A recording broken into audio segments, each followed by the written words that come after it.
washed cars away. I mean, people were on the road, and this thing just erupted out of the ground and washed Where cars. did that come Oh, from? I imagine. I mean, like And it wiped out their area down there. They couldn't get it fixed. It took them 3 days to get it fixed because they had to shut it down on two ends, which eliminated a lot of minor lines. And then they had to reroute everything to make sure it didn't leak. And then they repaired it. It took them months to repair it. They had to dig up like a half a mile of road. Yeah, I think the story. Something like Yeah, that the story goes. I was. And we all know this, or most of us know this. If you live in a cold zone, if you don't shut your outside faucet off and it gets really cold out and water is not running, it will freeze. If you have water constantly trickling, I've always heard people say, oh, if I'm leaving a house and it's going to be cold out, power might go out, I just leave the sink dribbling a little bit. Yeah, you might get a higher water bill, but your pipes won't freeze because the water coming out of the ground is like 40 degrees or whatever that is, CR in Celsius, 4, 6. But the water coming out of the ground is not frozen. So it keeps your pipes from freezing by keeping water moving. But you shut the water off. I've had pipes freeze in my house. Didn't know why. I had one of my water pipes runs a little too close to the foundation, and I had put a ceiling tile up, which blocked it from any warmth coming from the house, and my water stopped running. Didn't break, thank God. And but I realized what it was, pulled the tile down, threw a fan on, blowing just room temperature air up there, and my water came back. A little slush came through the line. Hey, Diggs, good to But see it doesn't take much to permanently ruin it. If there's nobody around to fix your water main, that main water main goes and starts draining out wherever aquifer you got. Nobody's getting water because there's nobody around to fix. Yeah, I mean, metal decays, right? Metal can rust, steel can rust, right? And all that stuff. If it's not maintained, the infrastructure, like even look at like something like the Eiffel Tower, right? They got to repaint it like what every 10 years or whatever, just to maintain it, right? Or else it would decay because it's a piece of iron. Shadow just put it up there. Grumpy even said, he's like, yeah, if it gets that bad, nobody's around to maintain the retaining walls on the water's edge. So when a river floods, it's going to find a new path and it's going to wipe out other areas. Now your hopes for having a little hydroelectric whatever generator are gone because the water's going somewhere else now because nobody was around to maintain it. Or water supply or whatever. Fish.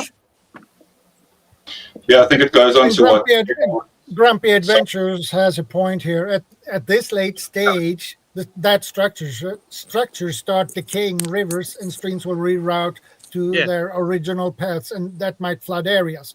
And that is something I can agree with. Yeah, it's a good point. Nature will take over.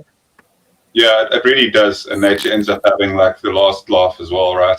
CR was also saying like, how many things would cause a domino effect, and then the question as well that like a person has to think about is how long would it actually take for humanity to really get back to like a global SFTF kind of EMP type scenario or something that actually impacted the internet or something like that. What's up, Alan? Good to see you, bro. Done. How long would it actually take, and how much backup do we have to kind of like put things back online to the state that we've got them now, like across global communications, those type of things, right? I think that would take a lot longer than people realize. Well, yeah, because how long did it take to get to this stage now?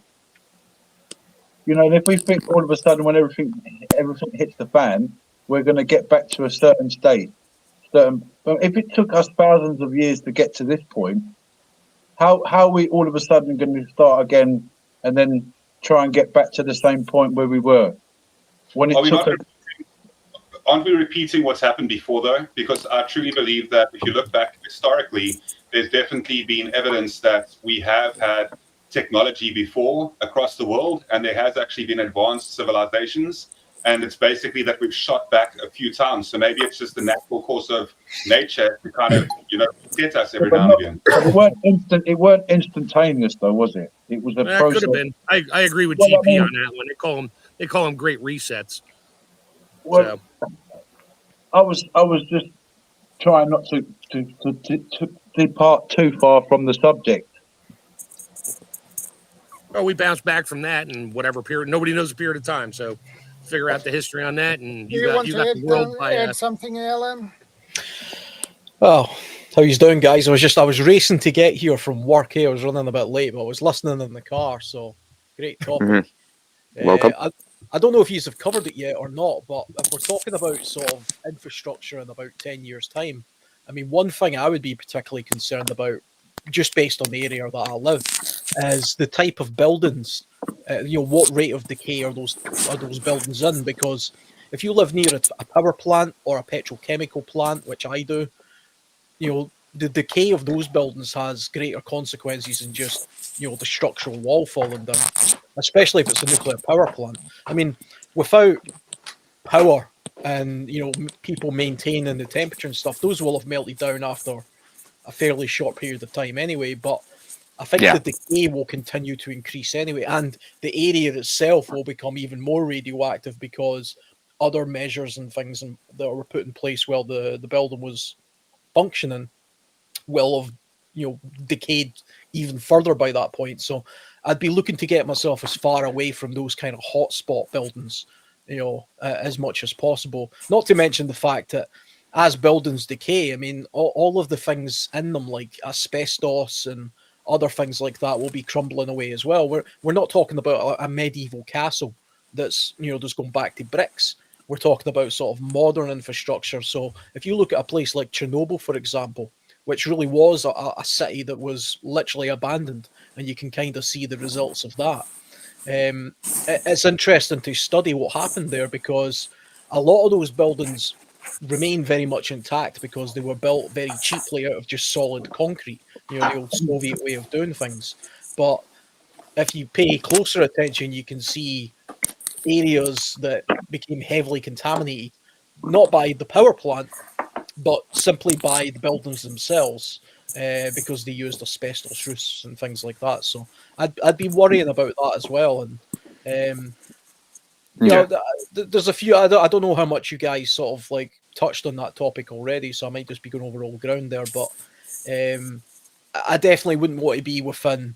I don't know how many miles of a nuclear power plant, to be honest. And it doesn't just go for nuclear power plants. It also goes for like nuclear submarines, shipyards, other major industrial areas like that, weapons plants, anything like that has something in it that over a period of time will rot away or decay to a point where that in itself can become a much greater hazard, a more unseen hazard.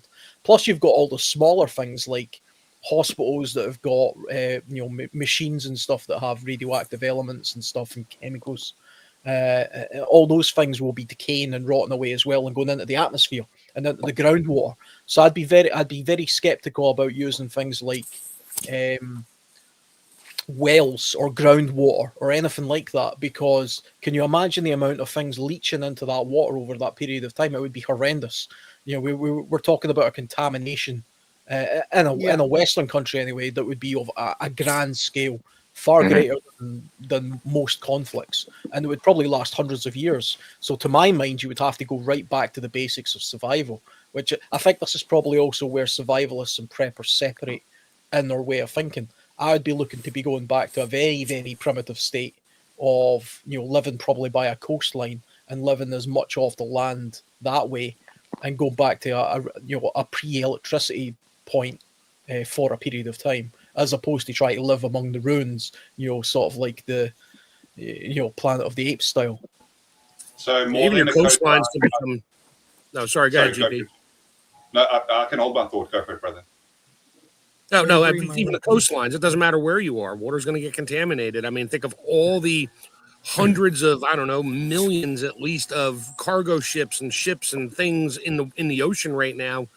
If they fail, have nowhere to go or sink or whatever, all that stuff is contaminating the ocean water, killing your fish and stuff like that. So literally, there's nowhere to run, nowhere to hide. You just got to figure out what's going to work for you if you want to boil it really down to a basic minimum. I mean, you live near the coast, hopefully you'll be good for a while. If I live in a semi-rural area where there's a lot of other, chemical plants and stuff, I'm probably going to want to get the hell away, because that won't take very long for that stuff to leach into the groundwater and contaminate that, or get into the air and then into the rain. I mean, we can go down every negative rabbit hole we want right now, but I mean, everything's gonna fall apart if literally it's a mass infrastructure decay around the world. Then we're all in the same boat. Doesn't matter where you live. Yeah, exactly. Like I said earlier. You agree with that? I think it's definitely true that things like the ocean and the coastline would be as contaminated as anywhere else. I mean, the reason I mention the coastline, and I often do when I talk about going back to sort of living off the land type stuff, is because the coast is the easiest place to survive for most people in most civilizations. And yours. the coastline. Hey, Shadow. Welcome. It's a larger body. The ocean's a larger body of water, so there's a greater chance of dilution going on in the oceans before a stream or a river or a lake or something like that. Plus, you've got currents and things like that help move things around, Gulf streams and stuff, which will spread contaminants more evenly around the ocean. So you can also monitor the plant life there. So if you monitor seaweed and fish life and particularly filter feeding organisms, like mussels and stuff, that you can gauge the health of the ocean based on the other life that's there, and that's a relatively okay indicator, I would say, for judging whether that's a good place or not to be living off the land there. I mean, you have to live off the land somewhere anyway, so yeah, those might be radioactive mussels, but what else are you going to do? I mean, if the ocean's radioactive, the whole world's radioactive. So you're just going to have to deal with it.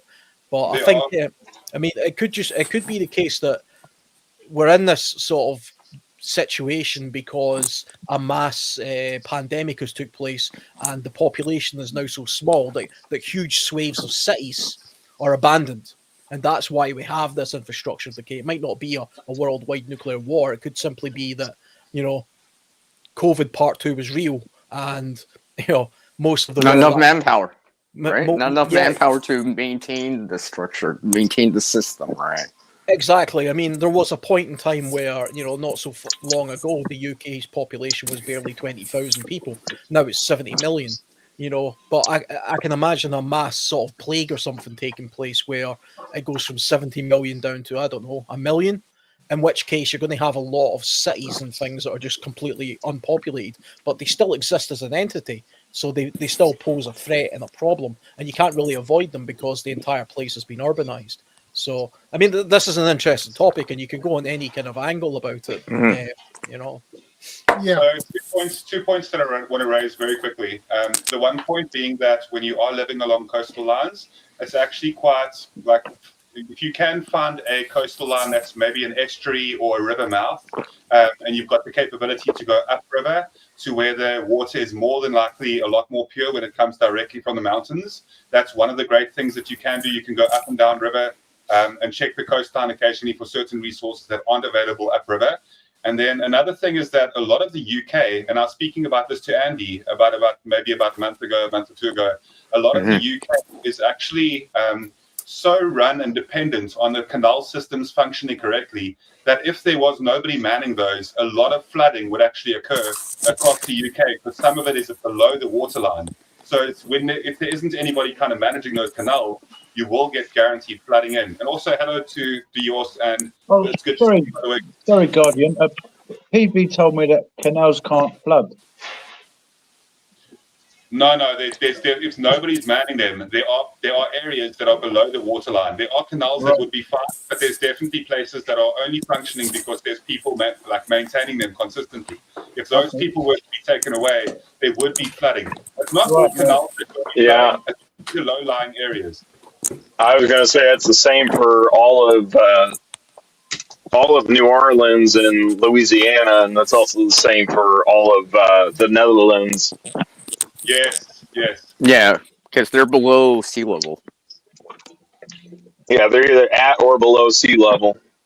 Yeah, without maintenance of the levees and all this stuff. And this is the Netherlands. The Netherlands exists because of the pumping of the water, pumping of the swamps. Yeah, it's built on sand. A lot of Holland was built on sand. And Vanessa Katie has a good point here, actually. The places we store munitions are massive and spread throughout the country. Chemical and bacterial and nuclear exposures due to rotting infrastructure is a thing. And I agree definitely with that. Because nobody will maintain that. I'm grateful that over here in South Africa we've got such little of that. We really don't have. We've got like us going back to Stone Age kind of thing would surprisingly not be as effective. We don't really have nuclear sites whatsoever, and we don't really have much arms or munitions or anything. So the southern tip of Africa is actually a really, really safe place to go over long term for mass infrastructure decay. Do you have anything to add to this topic, Gil? Well, first, I missed the very first of it because I had grandkids over. So hey, yeah. Welcome. So what was the premise of the cause? Is this just a government funding collapse, or what's causing the? Just general anything that would cause infrastructure to just absolutely fall apart, whether it be locally, regionally, or internationally. So just life. Yeah, basically. Well, things you have to, what most people don't realize, unless they work in the construction industry, specifically in, general engineering contractors stuff where they deal with roads, bridges, water treatment plants, all that, railroads and stuff like that. One of the things they don't realize is the amount of maintenance going on daily. It is friggin' insane. I put in there when I had a chance to type in about the San Francisco Oakland Bay Bridge has 3 crews working on it.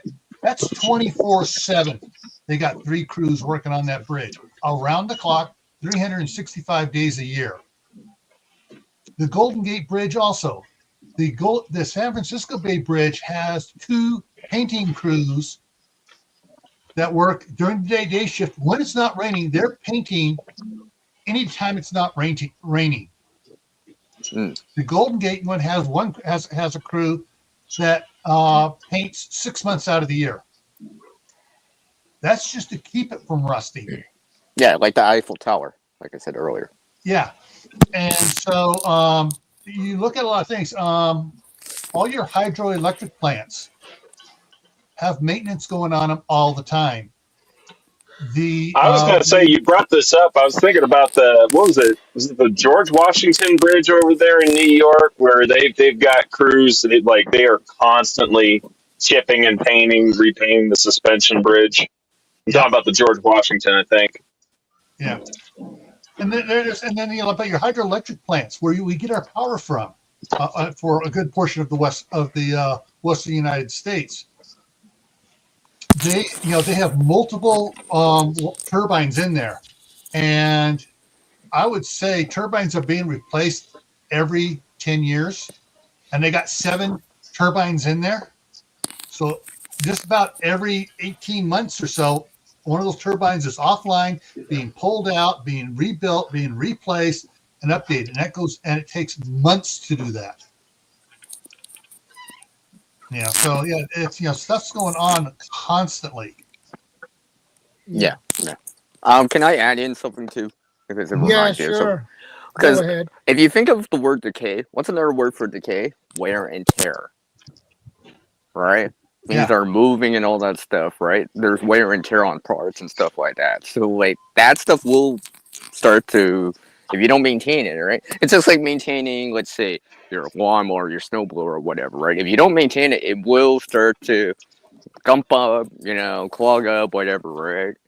Yeah. Things aren't working and stuff like that. Yeah. So you have to maintain that, or else it doesn't work.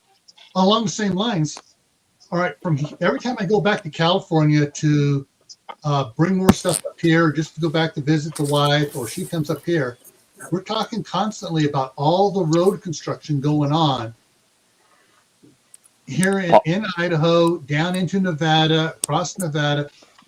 There's always miles of freeway being shut down to resurface a lane. And they shut one lane down, they do it. Then they shut the other side down, and they do it. And then they move over to the other direction, shut one lane down, then shut the other side for that light going down. And it's never ending. And so, can you imagine? Well, looking at the picture here, just below us here. Look at that. Just between us now. Whatever. There it is, right there. Look at the road there. Yeah. Yeah.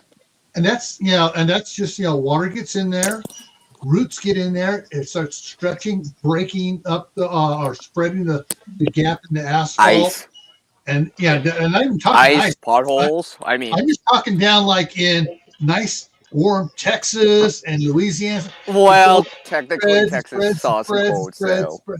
But but up here in like the northern parts, the northern states in Canada, Norway. If you think about what your scenario is there, Gil, that's true. However, the reason we're constantly repairing roads is because of the amount of heavy traffic on it. So if there's no heavy traffic, they'll last a little longer. Yes, you'll get cracks and things and frost. Little longer. Yeah, but you're not going to how is a pothole formed?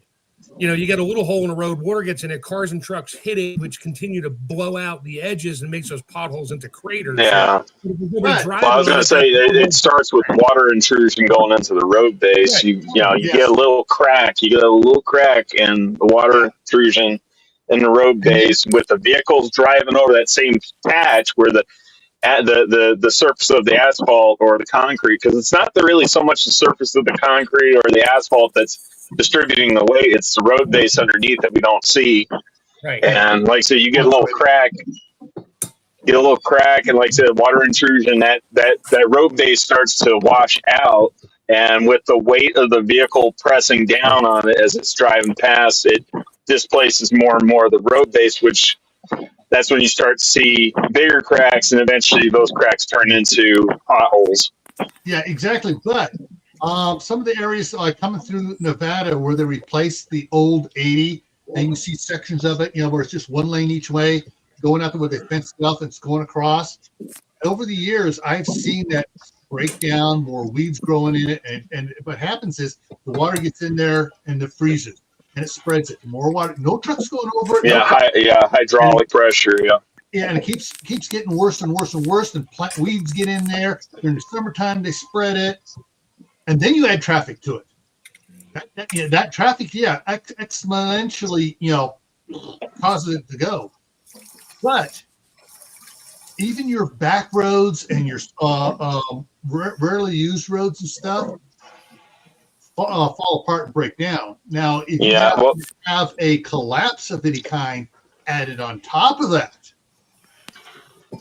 in like 2 years, most major roads, if people are even able still to travel, have fuel to travel, it doesn't have to be a total collapse. It could be just state funding. All of a sudden, we can't afford, or nation funding, or depending where you're at, we can't afford to repair the roads this year.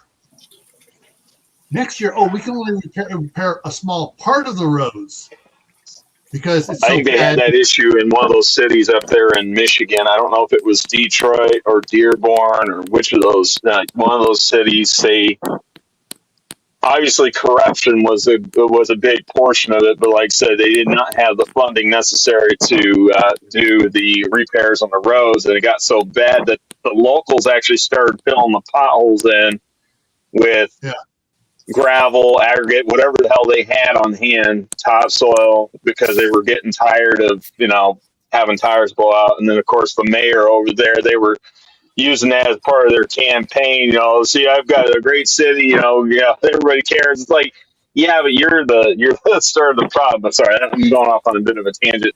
I was going to say the other issue, too, is like it also depends on your soil types. I recently found out, I think it's called sulfates. If you got sulfates in the soil and there's like water gets down in there, the sulfates over time will crystallize and will actually displace and push up sections of the road. And you can get like a washboard wavy effect. Even if the road's not cracked, it's just from the soil getting displaced from underneath. Yeah. One of the things that does that too, the water getting in there, limestone will dissolve, sandstone will dissolve. So down below you got your pavement, whether it's asphalt or concrete, then you have your aggregate road base, then you have your compacted soil, and then you have either loose, quote loose soil, stuff that was not disturbed. So they're not going to dig down 10 feet. They're going to go down. You have other stuff, and then once water gets to that, it starts going down. And then if it hits the sandstone and limestone and stuff, that you can suddenly have a void developing way down. Erosion. And basically it gives a void creating way down. Sounds like the formation of a sinkhole. Exactly. Yeah. I mean, I've seen so many friggin' pictures on Facebook where, I really don't like it, but they have some good people post some good stuff there. Actual videos, security camera videos of a residential street. All of a sudden, it starts falling down, and within 10 minutes, you suddenly have a big hole. But it's been going on for decades, dissolving and building the hole down there. Can I add in something just to mention in here? While this is going on, all right, wherever you are, right, we got to remember that Mother Nature will still bring in something, whatever it is, wherever you are. If you're in the northern parts of the country or whatever, snow's not happening eventually. If you're on the coast, hurricanes, flooding can roll in. It's right, you know what I mean? Like, so you gotta consider those things too. It will also compound those decays, because now things are getting washed, blown away, hit with snow, hit with hail, hit with all this stuff. Nobody's weeding the gardens next to buildings. There was a show on one of the channels a bunch of years back, I think, like When Nature Takes Over type of thing. Yeah, I think I want to say that was History Channel. Was it Life After Man or something like that? Yeah, like that's something. I saw that. 5 years later, this much goes away, and they start showing pictures. It's all AI computer generated, but after 50 years, you don't even see buildings and cities anymore, except for the occasional spire sticking out. Everything else is covered by vines and weeds, and it reclaims itself. Period. Yeah. It will in time. The ivy is probably the quickest thing that'll take over a city, because it grows into anything concrete. You'll still get into the roots will get into the concrete on the sides of buildings. They'll just climb, and once ivy gets in there, starts breaking it up. All of a sudden, it's got more. It's fracturing, so it's got more crevices for moisture to get into, and the ivy traps the moisture during rainstorms and stuff. Yeah. And Grumpy Adventures has a good point, actually. My worry is the breakdown of the sewage system causing backup. Yeah, that will cause spread of typhus, typhus and dysentery. Bacteria. Yeah. So that will be a huge problem, because nobody will maintain that system either. So that would be a nasty. Yeah. When it comes to sewage systems, I've built several treatment plants and a lot of stuff working in my time when I was working in underground construction. Most people think, it flows from here down to the sewage treatment plant. Not necessarily. You'd be surprised how many pumping stations are built underground, where it flows from point A to the pumping station, gets pumped up, and then flows down to the next pumping station, gets pumped up, flows down to the next pumping station before it even gets to the treatment plant. And every one of those will suddenly, once they stop pumping, the lowest house on the system starts getting flooded, or the lowest business. Yeah, and if you're upwind from that or downwind from that, good luck. Yeah, and so that would stink. Sorry. If they still have water pressure, or they're on a well and they're, feeding the sewage treatment system, it's going to start spreading, and then it's going to spill over into creeks and rivers and stuff like that. Now you have contaminated waterways, even more contaminated than normal. Mm-hmm. So you don't even know what's in there. You really don't know what's in there. There could be anything in there now. Oh yeah. That's just biological, but stupid and flush stuff. Yeah, that's a whole thing as well within itself. I think that, like, when it comes down to the topic, maybe it's just because of my infatuation with Mother Nature, right, and the fact that, like, the natural world is as powerful as it is. But I definitely believe that, like, you can't have this topic without bringing up, like, the fact that nature, when it does really come back, is absolutely incredible. We won't have the camera footage to see what's happening on other sides of the world at that stage, but when nature really comes back, to see like giant herds of certain animals crossing the land, to see like nature coming back and really just like beautifying everything.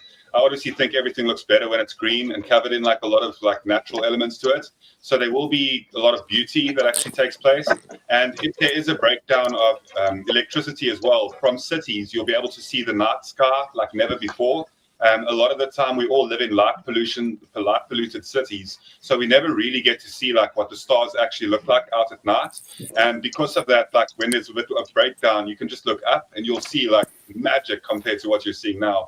And then I really do believe that if we're going to take this topic very seriously as preppers, there's a channel that's dedicated so much time to exactly the topic and what to do in this scenario.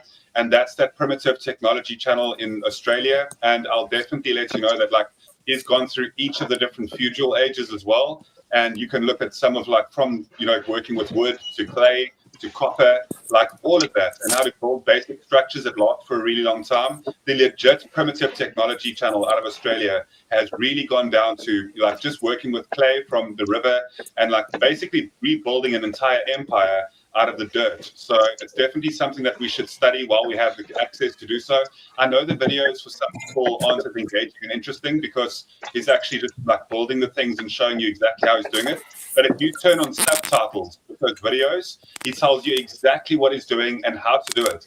And if you write down, I don't know, with memory, this works really well for me as well, but while you're watching those videos, you jot down certain notes and then you go and practice them so it becomes muscle memory. And there's a lot of very cool things that you can actually start to practice now. Should the world go through that type of thing, you can educate and train other people to kind of rebuild in the way that, you know, would actually fit society.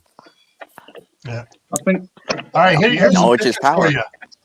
Learning how to get ready as well for loss and having to come to terms with the loss of the ability to do certain things like electricity. I mean, okay, I wasn't saying we can't bounce back. Humanity can't bounce back. I'm just saying that it's a long time to bounce back. But what I want to go on to say now is that it's learning to let go of what we know. The world that we know is not going to be. It may, yes, you know, people have got, you know, good thoughts. They're thinking, yeah, we can rebuild. Yeah, same. Obviously, if I was in a situation, I'm not going to sit in a post and go, oh, we're doomed. What are we going to do now? I'd be one of the first to say, right, yes, let's get some shelters going. Let's get some firewood ready. Someone else go and get some water. You know, evening's coming. We need to settle down. What have you? But I'm just saying that preparing for, you know, what if the system as we know is never going to come back? Right. And, you know, okay, and preparing for that loss of you can't go to the ATM, you can't go to the bank, you can't go to the supermarket, you can't get no fuel, you can't drive your car, you can't get no electricity, you can't drive your electric car, you can't do none of the things that you used to do. Kiyawaki. Yeah. I don't think the first month after everything falls down, I'm going to try to gather people around to go fix the roads and the infrastructure. Now we're talking like 5, 8, 10, 15 roads. You know, we need to build gravel so we can, and then we have to dig. You know, we have to get some oil out of the ground to mix it together to make a blacktop aggregate, and we need to make a machine to put it flat so we can all drive around. Yeah, that's last on my list. Yeah. Okay. One of the things here. I mean, I've got the pictures up here right now. You look at the big one here. You know, you can see the curvature of the Earth. Yeah. Sure. All these cities. Suddenly, the power goes out. There's the United States. All that light is now black. Yeah. Now, some of us here remember some of us were kids, and we still remember the Northeast power outage. They made a movie about it called "Where Were You When the Lights Went Out?" It was a comedy though, but yeah, it was all the stupid things going on when the power went out back there in New York and stuff. Can you imagine the lights going out and your not just the lights, but also on your internet. Yeah, hospital No stuff. no information, even if it's just going to be for 24 hours. The panic. People will die. It's going to be absolutely insane in 24 hours of no information and the power being out. I mean, luckily, some hospitals have backup generators where people that are on life support machines have got a chance if they've got if they've got generators. Yeah, well, I would just say prepare for the worst. That's what I would say. And if it's not as bad, then okay, fair enough. But it could be just a localized event. Okay, a local flood happens, and then life goes back. Okay, the power outage over here, then life goes back. There's going to be loads of small events happening all the time. They do happen all the time, but we're talking about something. It's not just like Alan said. He thought we were just talking about 10 years ahead. It's not just 10 years. It's further. You know what? I mean, Einstein said the Fourth World War would be fought with sticks and stones. Because the damage done by the Third World War would be so bad that there'd be nothing left. People would be fighting with sticks and stones. We'd be going back to the Stone Age. So that's the kind maybe rocks. Well, I mean, that's the kind of scenario that I was born into a situation that was dire. So, and then thinking I'll grow up and everything will be better, but it's not. But you come to terms with it. People have happiness. It's like a dream. I think just to be content every day and humble, that's true happiness. Just to be taking each day as it comes. This illusion that money's going to bring you happiness and all this nonsense is rubbish. Stuff's going to bring me happiness, that's rubbish. Knowledge is good. People suffer because of lack of knowledge today. That's why information, these people at the top, information for them is key. Us lot, we find out the last stuff in the last seconds, if we're lucky. So yeah, for me, I see visions of places under the sea going above the sea and places above the sea going below the sea. How do you bounce back from that? Yeah. One of the things also to consider on this is for the power grid. You have your whether it's nuclear reactors or hydroelectric power plants or the big windmill ones like we have over here in the United States. All that power goes to a transfer station. Mm-hmm. And transfer stations are big, massive transformers. Where are the transformers made now? The majority of them. France and Germany. And China. A lot of them now are being made in China. Taiwan too. China and Germany are the two biggest manufacturers of them. What is the backlog on? If you were to order one today, when would you get it? 2 years. 2 to 5 years, depending on the model they are producing at the time. Yeah, and that is a long waiting time. And with that, you got me in line for a while. Yeah, and that's since they have power to do it. If they lose their power too, the domino effect right down the line, boom, boom, boom, boom. But even if they aren't able to do it, and produce it, what's going to happen to the infrastructure around the area that needs that transformer? Yeah.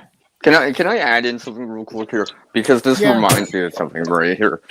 See, decay can be another word for destruction. Because if you think about it, it takes less effort or less time for something to decay down, so to speak, versus trying to recreate it again, right? Like the Transformers, right? Look how long, that's like 5 years, right? To just create one or whatever, right? Yeah. So if you think about it like that, like this decay is constantly going on, right? So we constantly have to create something or maintain it. And we're always trying to keep up with it, right? We're playing catch up to it all the time, like all the time. Like even in medieval times, castles during war, sieges, they had to repair all that stuff, right? They had to fix the wall, they had to patch it up and all that stuff to keep it going, to maintain it. Yeah, masonry. Yeah. Can I ask a question? To everybody? Sure. Are we part of the infrastructure? We are. People, we're talking about roads, bridges, law and order, generate this, that, the other. But human beings, we are part of the infrastructure. So everybody said we are. Yes, I would say that's a safe assumption because it's built upon the labor of us. Right. Like So, we're the ones that build it, we're the ones that maintain it. Is there a spiritual decay?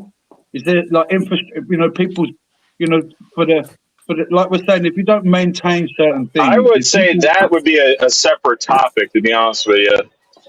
Yeah. No, But yeah, because you're right.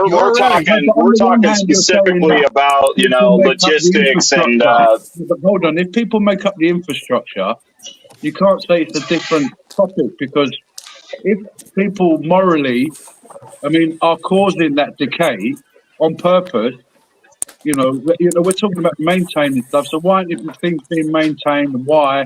But who's benefiting from it? Is there people? Okay, people might say this is all conspiracy stuff. We're about to go down a topic that you know. Yeah, we're like I said, we're deviating from the main subject. Everyone's got their own opinions on stuff, you know. This is about That's what why we it's do. called a chat show. Just don't. All right, guys. All right, let me wrap up Dear Love's thing real quick. Yes, there is a moral decay going on. Look at politicians. Thank you. The rotten apple spoils the batch. But we can go into this at another time, a lot deeper.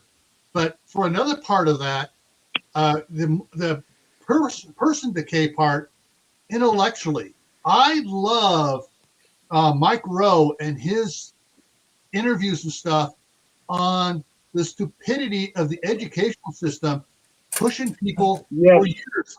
Get into coding, get into electronics, get into this, and AI is going to wipe all those jobs out. What is the biggest vacuum of jobs worldwide? Technical, manual labor, plumbers, kind of welders, carpenters, craftsmen. You know, they can't hire people because they don't have anybody out there qualified to come in as an apprentice. They took our brains are decaying. Yeah, they took all of the shop classes out of the high schools here in the U.S. I've got something else to add to that there, Gil. Oh, Mac. You've also got the good old boys, the nepotism that keeps people out. That's why my lineman apprenticeship career ended up dying. You know, like I couldn't get hired to save my life because, you know, I don't know anybody. It's not what you know, it's who you know. It's a crying shame. Yeah, the my nephews. My brother was superintendent for Mountain Cascade Construction. He'd bring his boys out in the summertime out to the job sites. They would watch and they would learn. And finally, the guy, my brother was superintendent, so the guy above him was the owner's son, said, put those boys to work as apprentices, laborers during the summer. And he paid them. They learned because there was a smart person at the company said, and then all of a sudden some of the other guys started bringing their kids in that were in their early teens and stuff. They put the kids to work, learning skills. And now one of my nephews is a superintendent. Another one is a foreman. Because they learned from the time they were in their teens stuff they should have been learning in high school. But fortunately, they had a dad who's in the proper field, who knew people, and had a good company, and the company put kids to work. So if you have those type of industries as well, and you have a shortage of manpower, and we're speaking about people being, you know, part of the infrastructure, it's obviously really important. If you're wearing glasses at the moment, and you're actually taking preparedness seriously, you should absolutely, Gil, it's an important thing. Have a backup pair. There we go. What Gil is showing you right there is the smartest thing that you can possibly do. Like, that is 100% what you have to do. Also, make sure that you're taking care of your dental right now, because you don't want to have like a rough dental situation in a long-term SHTF where the infrastructure is like completely, depleted. Yeah. So if you have dental, make sure that you're on top of that right now. And then also just make sure that, like, if you do have prescription medications, look for alternatives. because as the infrastructure starts to kind of, cave in on itself, it's definitely going to be super important that you have the capability to just, turn to herbal medicines if you have the ability to, if there's alternatives for your regular prescriptions. Yeah. One of the things about all this. All right. So for the, I got my extra cheaters here. These are just simple magnifier readers for for reading and stuff. But we also bought extra ones that are 4x magnification for the first aid kits. So you can really see that little splinter or whatever it is you got to dig out. And so having extras around that. And so I have the ones I have on right now, these are 2 1/4 magnifications. This one here is a 2. I have a bunch of the 2s. But if I'm on the computer a lot, I'll start out for the 2s, and then about halfway through the day, I got to switch to the 2 1/4. If I go on for a long time, like I'm on a writing spree on my novels, I'm just in there just typing away. Later on, I'm switching to the 2 1/2s to be able to keep up with my eyes trying to adjust to the screen and everything.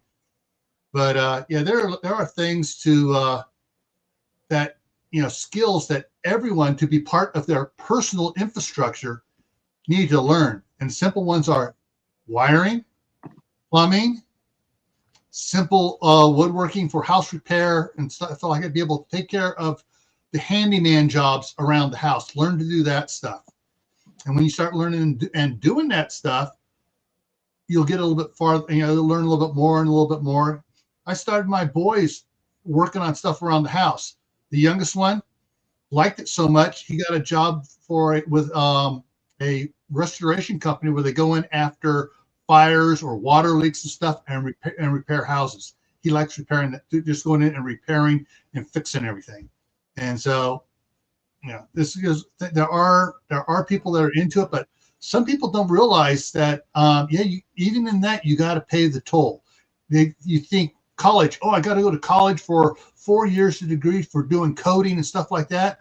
Well, if you go to a trade school for 2 years, and then you go into a business for another 4 years, you're making more at the end of 6 years. You're making more than someone who went into coding after 10 years, because the cost for going to a 4-year university is like 30 times what it is to go to a 2-year trade school. And so there's really not that much student debt that you build up going to a trade school that you do building up for the other one. So you make more money sooner from a trade school. It's not as glamorous until all of a sudden you realize, wait a minute, I've been here for 6 years. I'm a journeyman now. I can afford this boat. I can afford this RV. Oh, I can install my own backup generator and everything and save money on it and install my own solar because I have the skills and I have the money because I'm in the right field.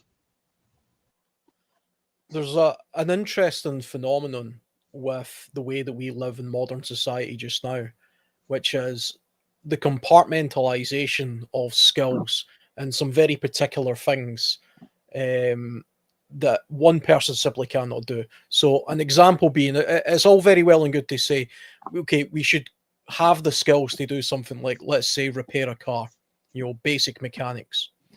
But a modern day car now has a computer, which it doesn't matter how good of a mechanic you are. If you don't know how to operate the computer, then you can't operate the car. Yeah, a computer, more like 20 of them. Yeah, or some sort of little weird. I was about to say the same thing there, Chef. The computer, and you got all these different little electronic modules and sensors all over the car. Yeah. Take my 1988 Chevy pickup. I've got literally one ECM for the entire truck, and newer trucks now, they've got probably about 30 or 40 of them. I mean, it's a real hazard in modern society, the way that we've compartmentalized very specific, very technical aspects of how things operate, including infrastructure. But it all relies on one little cog working properly for the rest of the cogs to work. And you only have to knock out the skill set for that one cog to screw everything else up.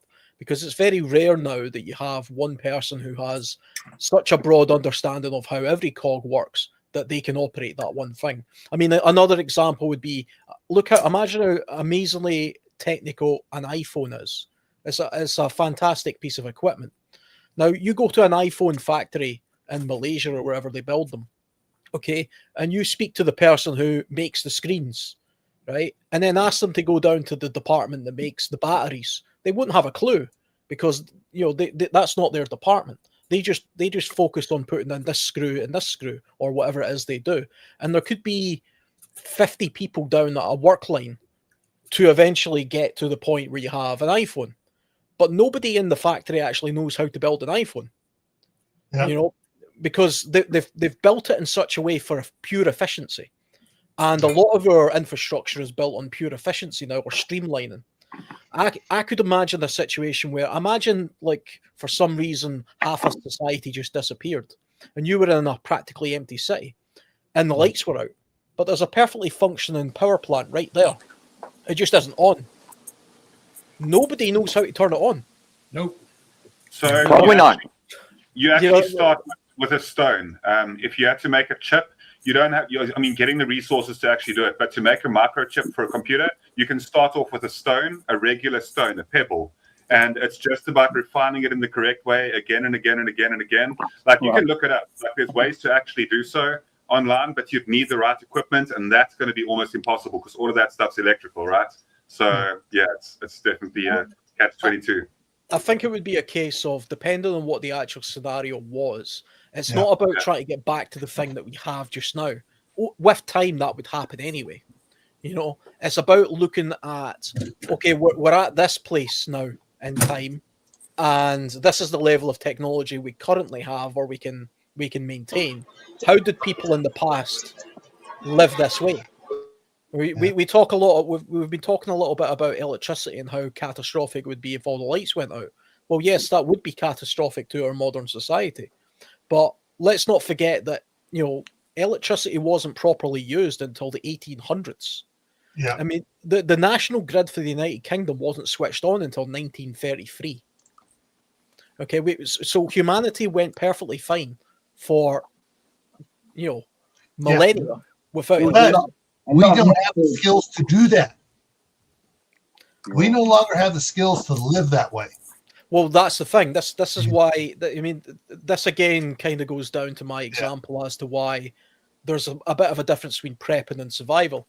Okay, so prepping is really about trying to wait out the storm for as long as possible in order to get back to the point you were. I was gonna say something. We don't. Many of us, you know, it's the tools that build the tools or the tools that maintain the tools. We can't even do that. You know, like if we had to start over literally from scratch. Well, I think the question of, do we have the tools to build the specialized tools, or tools to maintain the specialized tools to manufacture more tools? Yeah. Well, it starts off from manpower. If you've got good manpower, if you look at what made certain countries famous, you look at Greece, it was stuff like olive trees, fishing, sponges. You know, there's even films about the Greek sponges and diving to get the sponges. So I don't know, is America famous for corn? Is it famous back in the day? Did it have loads of natural resources and they used to grow loads of stuff? You know, so I think if you look at things like fishing, you know, that was done. I think the basic stuff we can go resort back to that stuff quite easily. Things like fishing, farming. We're not too far away from. But the technology is going to be much more difficult, like to create to make that stuff. You're not going to remake technology here. I'll give you a great example. My best friend. Some people know him on some of my on some of the feeds I'm on. But he still works at the Ford dealership I worked at. Back when I was there, there was some computer work and stuff to hook up to the processor for codes to see what's wrong with it.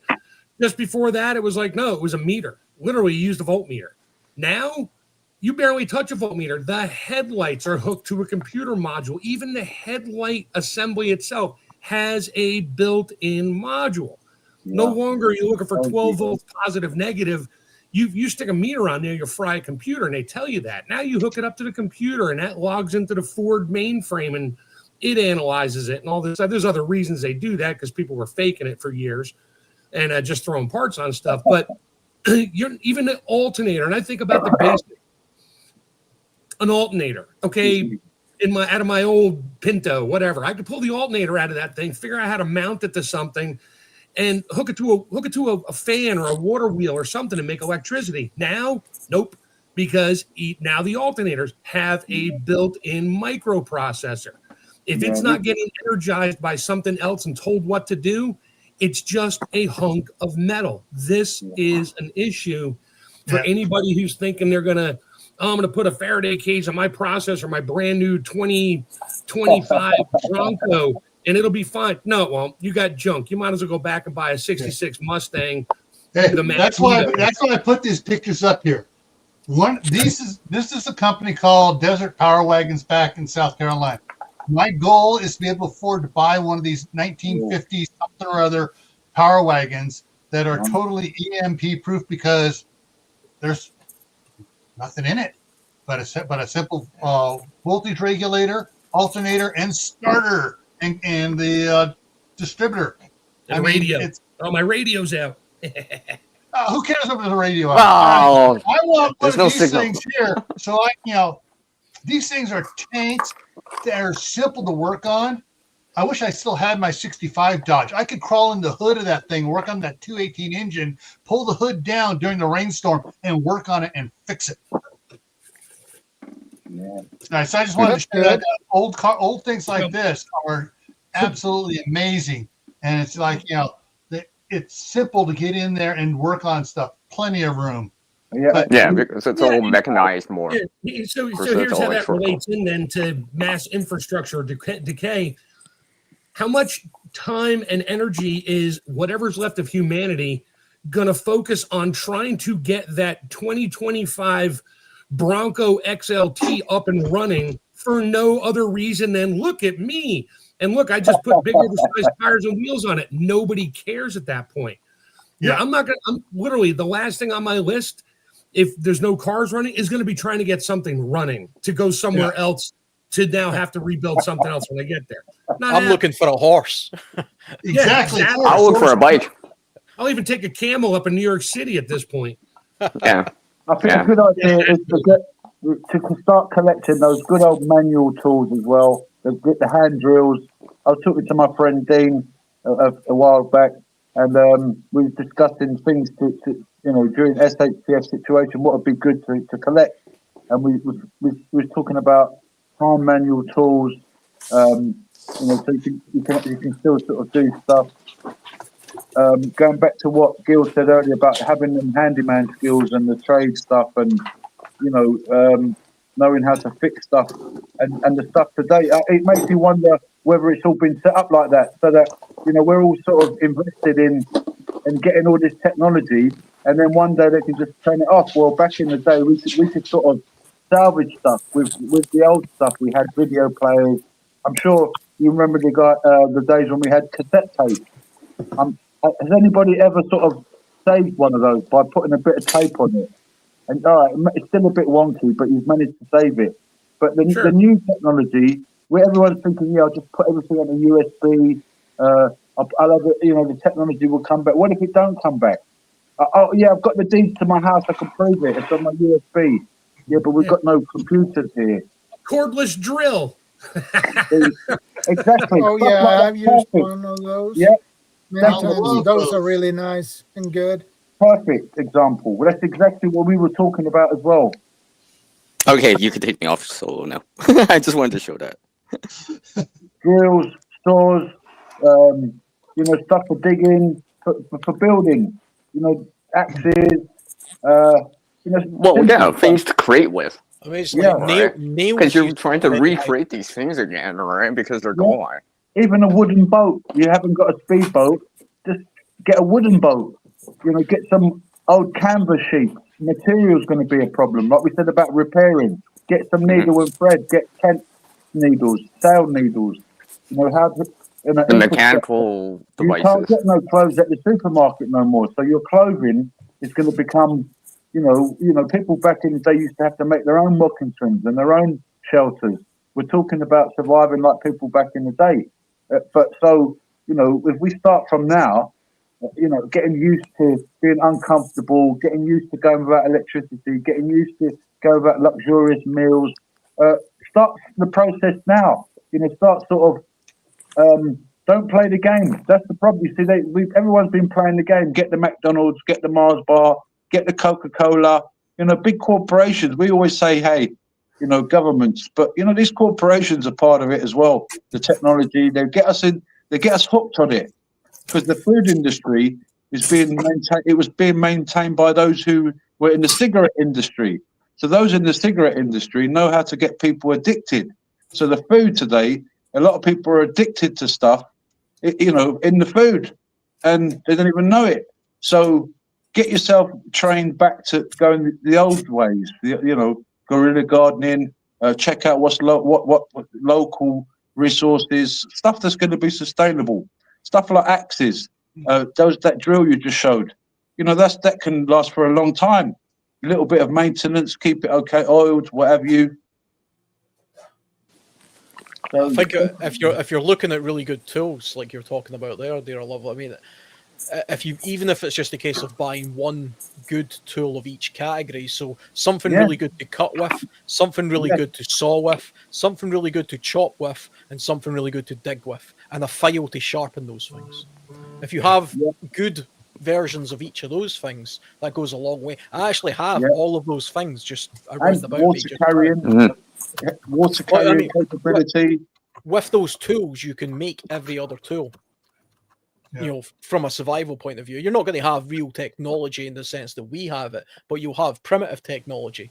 With those tools right there, you can build yourself a shelter, build yourself containers, build yourself the means to survive a period of time, and if you need to, you can also build yourself things like a boat or something like that to, you know, do some very basic stuff. But if we're at the point where we're literally, you know, that far down the road of no infrastructure, then the population would have to be very small in order to maintain that, because one of the consequences of our modern society is we simply carrying capacity. Yeah, the carrying capacity means that we can't just go back to living like we're in the Stone Age or even the Bronze Age or the Iron Age, because I'm gonna interrupt just real quick because I'm gonna have to get off because my phone's starting to overheat. But I'm just gonna say I have to assume at some point in time, like, let's just say we're gonna have like a complete reset. I have to assume that we're probably going to be a little bit tribalistic. And I'm going to assume that some of the different tribes, some of their different cities, like I think about the book 1 second after, I have to think that some communities are going to get certain levels of technology back online again. But I think it's just a matter of time. It's just a matter of, you know, where people are when the major event happens. But anyhow, like I said, carrying capacity is the biggest thing for us. Anyhow, sorry to interrupt you. I gotta go, guys. Take care, man. Take care. If you can make bullets, you can win. I'll just add on to what you all said there. If you can functionally, like as a little society or tribe, make bullets, then you have way more of an advantage to most people. Sorry, go ahead, Alan. No, I mean, I could probably just sort of tie it off there because you guys have sort of, you know, you guys are putting in more input than me around this kind of stuff. But to my mind, survival can really be simplified down to just a few basic elements. And you can understand how to survive those in the most basic way by simply looking at how did people do it in the past in the area that you were in. But you do have to be careful about, but what are the numbers and what did the environment look like back then? There's no point in me looking at the Paleolithic period in the UK, for example, because Paleolithic Britain looks nothing like this country now. You know, at one time, the whole of this island was covered in great forests. Now there's 1% forest left. You know, so I wouldn't be able to live off the land in the same way those people did. Wow. Also, Is in that the those numbers, days, Alan? Sorry, Alan, to butt in. Is that really what it's down to? 1% forest left in the UK? we only have 1% natural forest in the UK. Wow. That's Yeah. drastic. It's a tragedy. That's an absolute That's tragedy. Yeah, it decay. That is. is serious decay. Yeah. What happened to those on Easter Island because of lack of trees? Well, exactly. They chopped them all down so they could build statues. No, it all depends on which history book you read. I don't think that's pertinent, but anyway. Yeah. Oh, All right. Okay, another time. Sorry. Yeah, going on with what Alan was saying there, one of the things to consider is, and most people don't like to think about this, if the power grid goes, especially here in the United States and in Europe and somewhat for Russia and China, 90% die off the first winter. Yeah, millions would die. Hundreds of millions would die.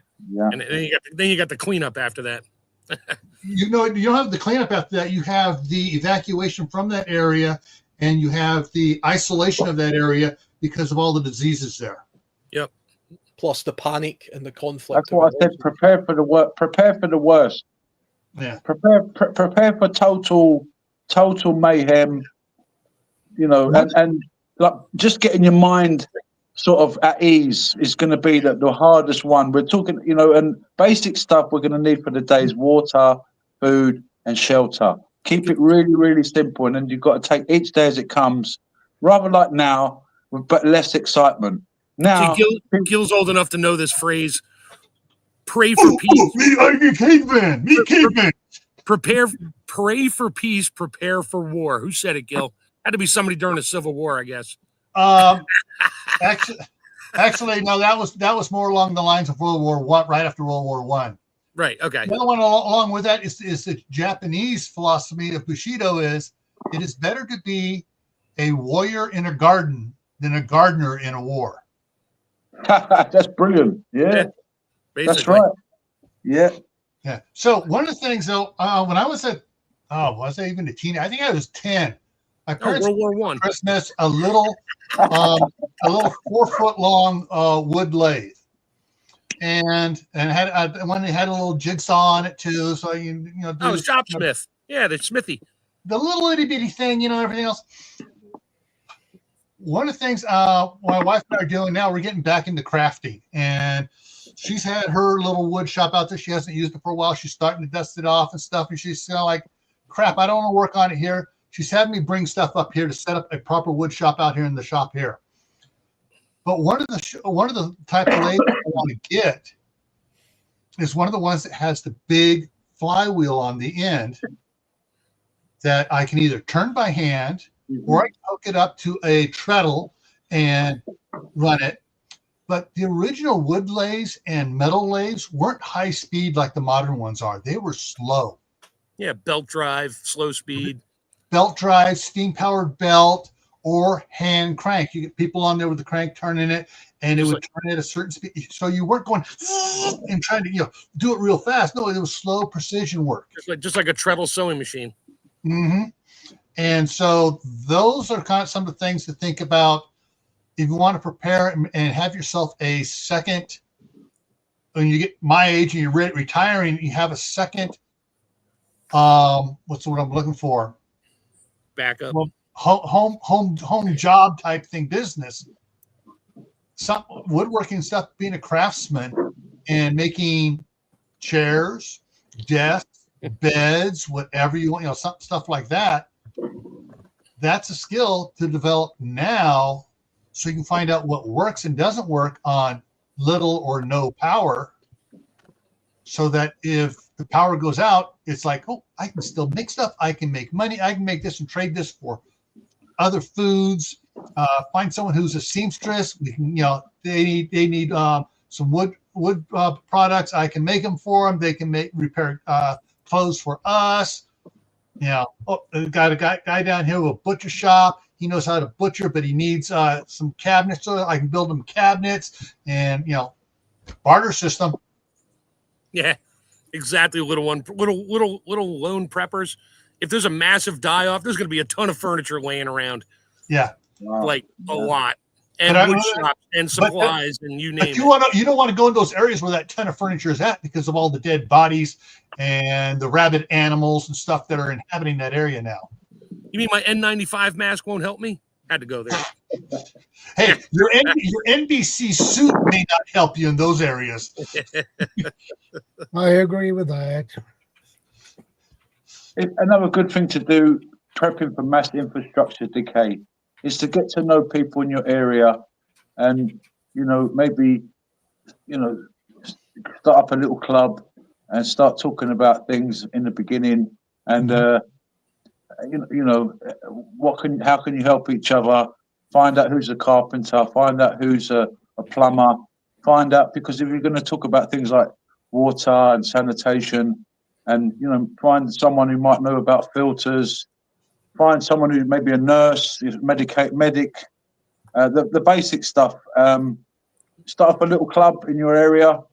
I mean, we're doing it now in a kind of a way. We're talking about stuff. You might find yourself in years from now leading a group of people you don't know. You're not here by accident. We're not talking about this stuff by mistake. It's all relevant. Even when we argue sometimes, it's all relevant, and it'll come out in the wash anyway. Whatever's going to happen, and then we're going to remember it. We're going to say, wow, we had a conversation about this. Oh, Daryl said something. Oh, Alan said something. Shadow said something. Oh, Mark said something. Jill said something. Guardian said something. And we, you never know. You might find yourself leading a group, and they're like, oh, Shadow, you're into survival stuff, Shadow. What are we going to do now? And you've got like 50 people saying, yeah, Shadow's going to look after. All of a sudden, you're like, oh no, I've got to remember all this survival stuff. And Alan, yeah. All we've got to do is, right, I remember, all the survival stuff's going to come out. It's all relevant, so it's very good that we're having this conversation. Yeah. It's great. One of the things to think about too on that is, I already went by so fast up there. Is was it Little and Prep was saying they barter with somebody right now? One of the things is that I love about where I'm at here is up in Idaho Falls. They have a huge. We're talking like 6 blocks of the city they shut down for a farmer's market every Saturday, and just about everybody there, if they're growing vegetables and stuff, they got business cards because they want you to contact them, not just at the farmer's market, but offline or whatever, to come out directly and get stuff from them during the week, whatever. Several people that sell have cattle, and they bring they got a trailer of refrigerators that freezers in. They bring in meat in, they sell it there. Here's our business card. Contact us tomorrow, whatever. But you can learn everything about where I'm at. About a third of a mile, maybe half a mile to the north is a dairy. A mile and a half to the south is another dairy. A quarter mile south of me is the Chapmans. They raise beef cattle. So that I got stuff around here. A lot of people here in town have gardens. Some people grow one thing, some people grow something else, and they swap.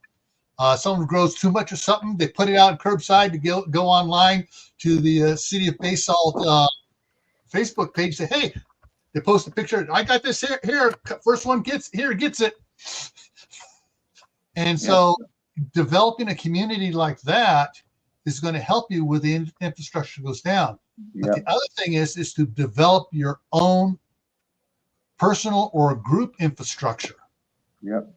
One of the things I've got added to the house here, I got a an UPS Mega 2 with 3 expansion batteries that's sitting there in the kitchen. It powers the refrigerator, the chest freezer, toaster, the microwave. And during the summertime, I run the fans to the window in the dining room to blow cool air in, so I don't have to run AC.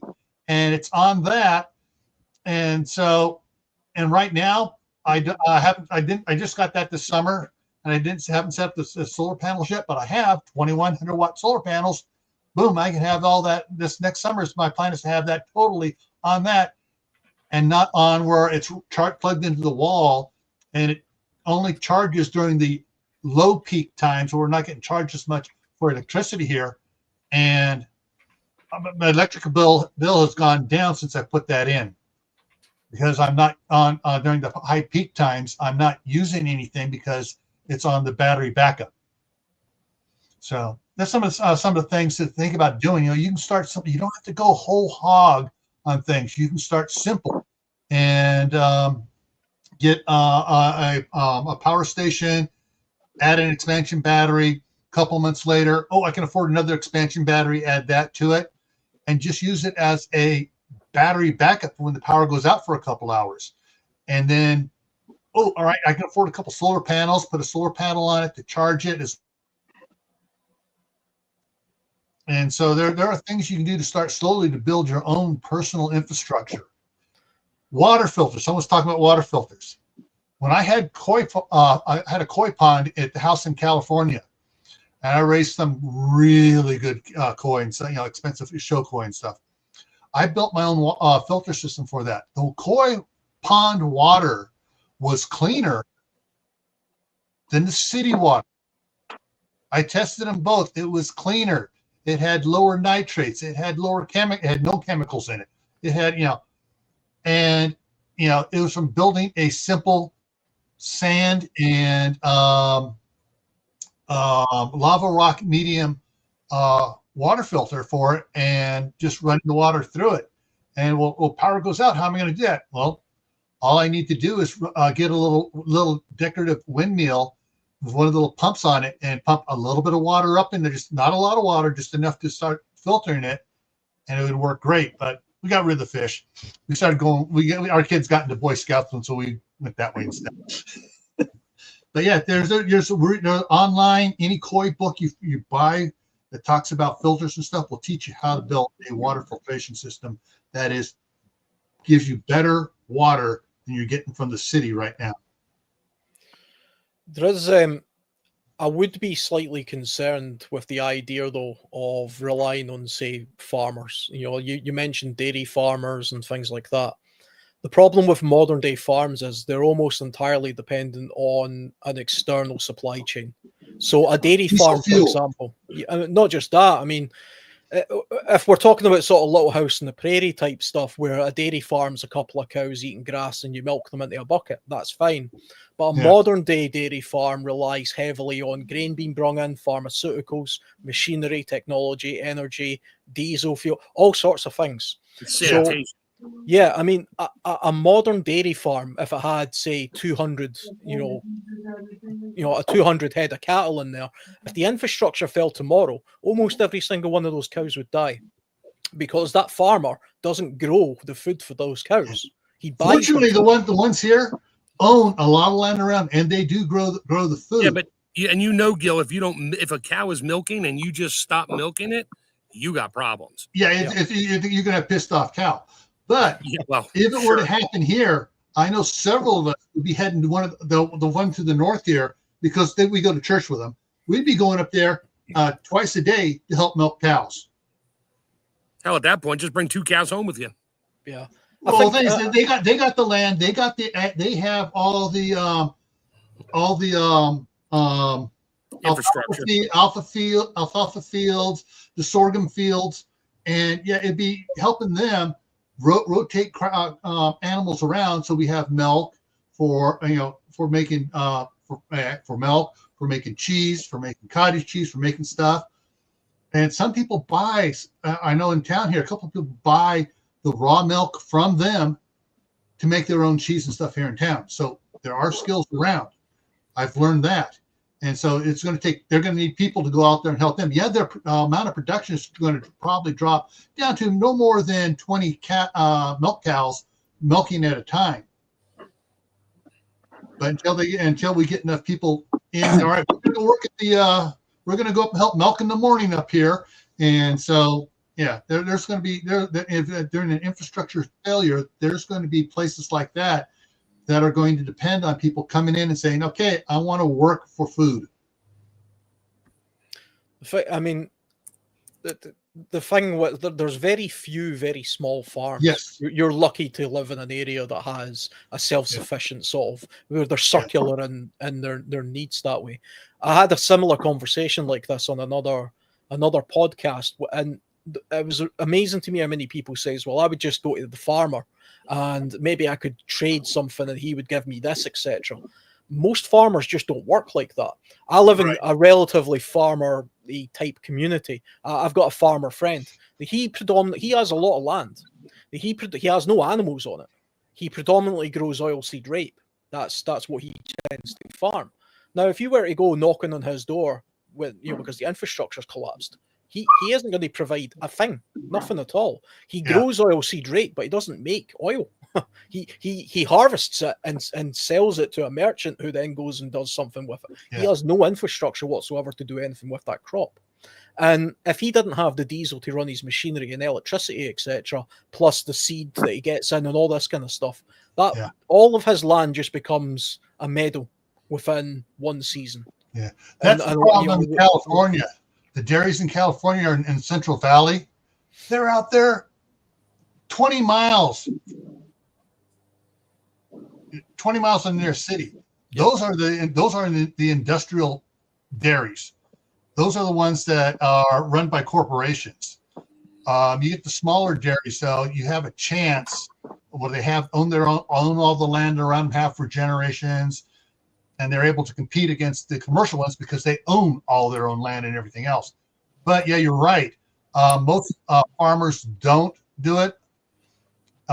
Don't do the regenerative farming. Fortunately, around here in Idaho, it's becoming, I don't want to say the fad thing to do. It's becoming the recognized thing to do to become regenerative farming, because you eliminate all the chemicals, you eliminate a lot of stuff. But the problem is they still, some of them still have to have diesel and gasoline to run equipment to go out and move, the cattle around from here to there, or the sheep around from here to there.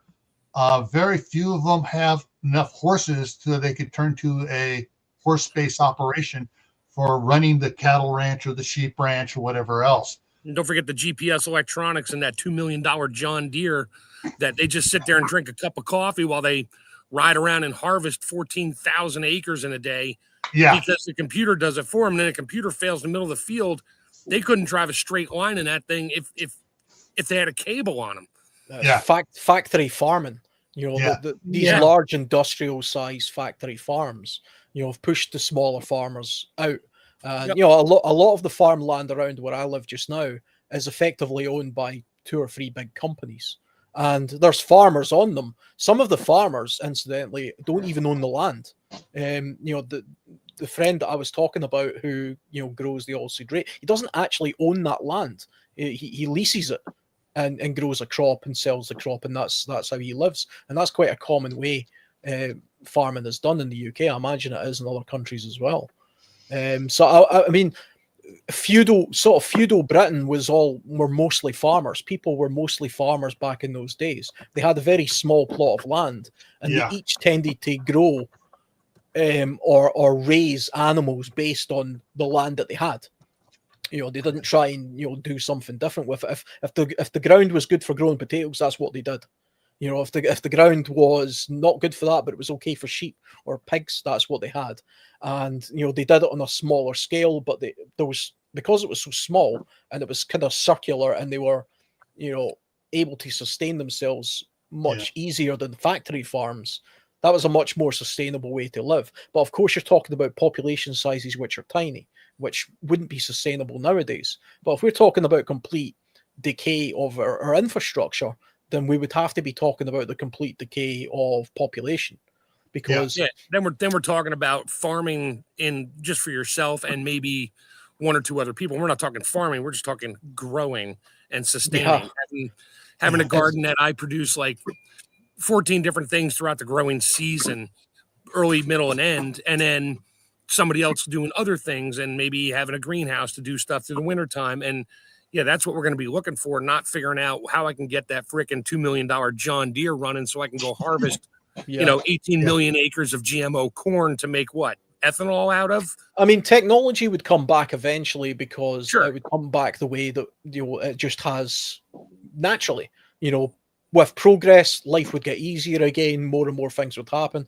It would happen faster because even if we lack the skills to be able to get back to the point where we were building iPhones, we know it's possible, and we would be working towards that end. Yeah, you'd have some old stuff laying around to look at, and yeah. So I mean, that. that would happen again. But like you said earlier, Alan, we're gonna go back to not the Stone Age, but you might as well call it that, and start from scratch. Initially, I mean, I said it earlier, fire was the first technology. Yeah. I mean, with fire, it gave them heat, and it's like all of a sudden something, a piece of meat fell in the fire and it tasted good. So now they invented cooking, so to speak. And then a stick, somebody dropped the tip of their wooden spear into the fire and it started to burn. So they put it out and realized it made it a little bit harder. And, stuff like that. Technology grows on technology, but you don't invent technology. You do, but you accidentally stumble on it and it grows from there. That's how real technology worked from day one. It's like, okay, I'm going to invent something that I can stay warm with. Ooh, how about if I rub two sticks together or find a lightning bolt that hit a tree? No, it was accidental. And we grow on that. So that's how it's going to have to roll is, you're going to have to do things. Yeah, you may be reinventing the wheel, no pun intended, but you need that wheel to move your dirt to the other side of the yard so you can make your garden. So you had to figure out, how am I going to make a wheel, a piece of wood and a chisel, okay, or a rock, just to make something round and get a hole in it so I'm not carrying one shovelful at a time over. Yeah. It's going to start literally it will boil back to the ultimate basics, especially if, I have a jackery and power supply and solar panels and all that stuff. Well, sooner or later, it's going to break down, period. And you're not going to have anything to fix it with. So you better be ready for that. To go back to the Stone Age, basically. Yeah. I mean, not that far, but I think you know what I mean on that. One of the things, though, to consider is a resource we do have for those of us who are smart enough to do it. I still have my parents' Encyclopedia Britannica, and all the other books of how to make stuff, how things work, and so there. And other people have that. Libraries will become a resource. If for those that have the brains to think about it and go, oh, I need to go get these books while the books are still there. And the areas that have some sort of infrastructure that's survivable, like a bunch of people that have solar panels on their house and have some electricity, are going to be able to do stuff to make the stuff that'll work without electricity quicker. And be able to, all right, we know where we're going to lose our solar panels, our solar power here. We need to figure out how to make stuff. All right, we need to make a gasifier so we can run the cars and the pickups off of the gasifier to get around town and do stuff, or hook it up to the old, like I have an N9 Ford tractor out here from 1939. And it's like, okay, cool. We will put a gasifier on the front of it. We'll get it running so I can run off that just by using wood chips and stuff to power it. We have the knowledge. If we have the knowledge, as a society, we have it, but as individuals, all right, there we go. Yeah. We need to do things to do that, to be able to, to progress. That's what I was saying. I want to get a lathe that has a hand crank on it, or a pulley on it that I hook up to a bicycle, put the grandkids on the bicycle pedaling to run my wood mill. Well, I can also use that to run a small 12-volt generator. It may only be like a 5-amp generator or alternator that I can charge up the batteries that I use for my solar system. So there's other ways to do things, but we need to think outside the box now. And figure, all right, if we lose it all, what can I do? What can I get hold of? Where are these parts at? Because it's things you got to plan ahead for total. Hope for the best, plan for the worst. I don't know if anybody can see that. It's a apparatus, basically. It's a condenser. Yeah. Oops, sorry about the sun there. And this is in a patent book I have. I have a bunch of them. And I flipped through and it's got 3,700 pages and a lot of redundant stuff. You know, people re-patent the same thing with a slight difference to it. But just the ideas. And if you don't have the mindset to work with an idea and figure out how to do something with it, you're just a stone. Yeah. The thing with, if you look at the way a lot of communities survived in the past, it always came down to people who were sort of specialized in particular areas. Of course, nowadays we look at things like mechanics and plumbers and welders and this kind of stuff. There was a time where, say, for example, you hunt a deer. Okay, so the hunter-gatherer kills a deer. And then what are all the component parts of the deer that you can make? Oh, the eyeballs can be turned into glue. The sinews can be turned into cordage and string.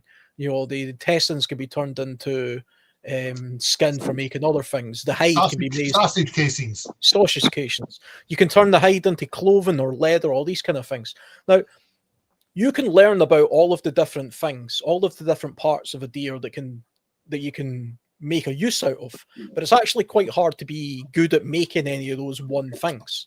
Yeah. Okay, it's actually quite difficult to, you know, skin a deer and then turn that into leather, for example. You can learn how to do it and you can practice, and over time you can get good at it. But as an individual, if you've never done each of those things, if you're just lying there with a deer, you know, apart from eating as much of you can, eventually the deer's going to rot away and it's going to be useless.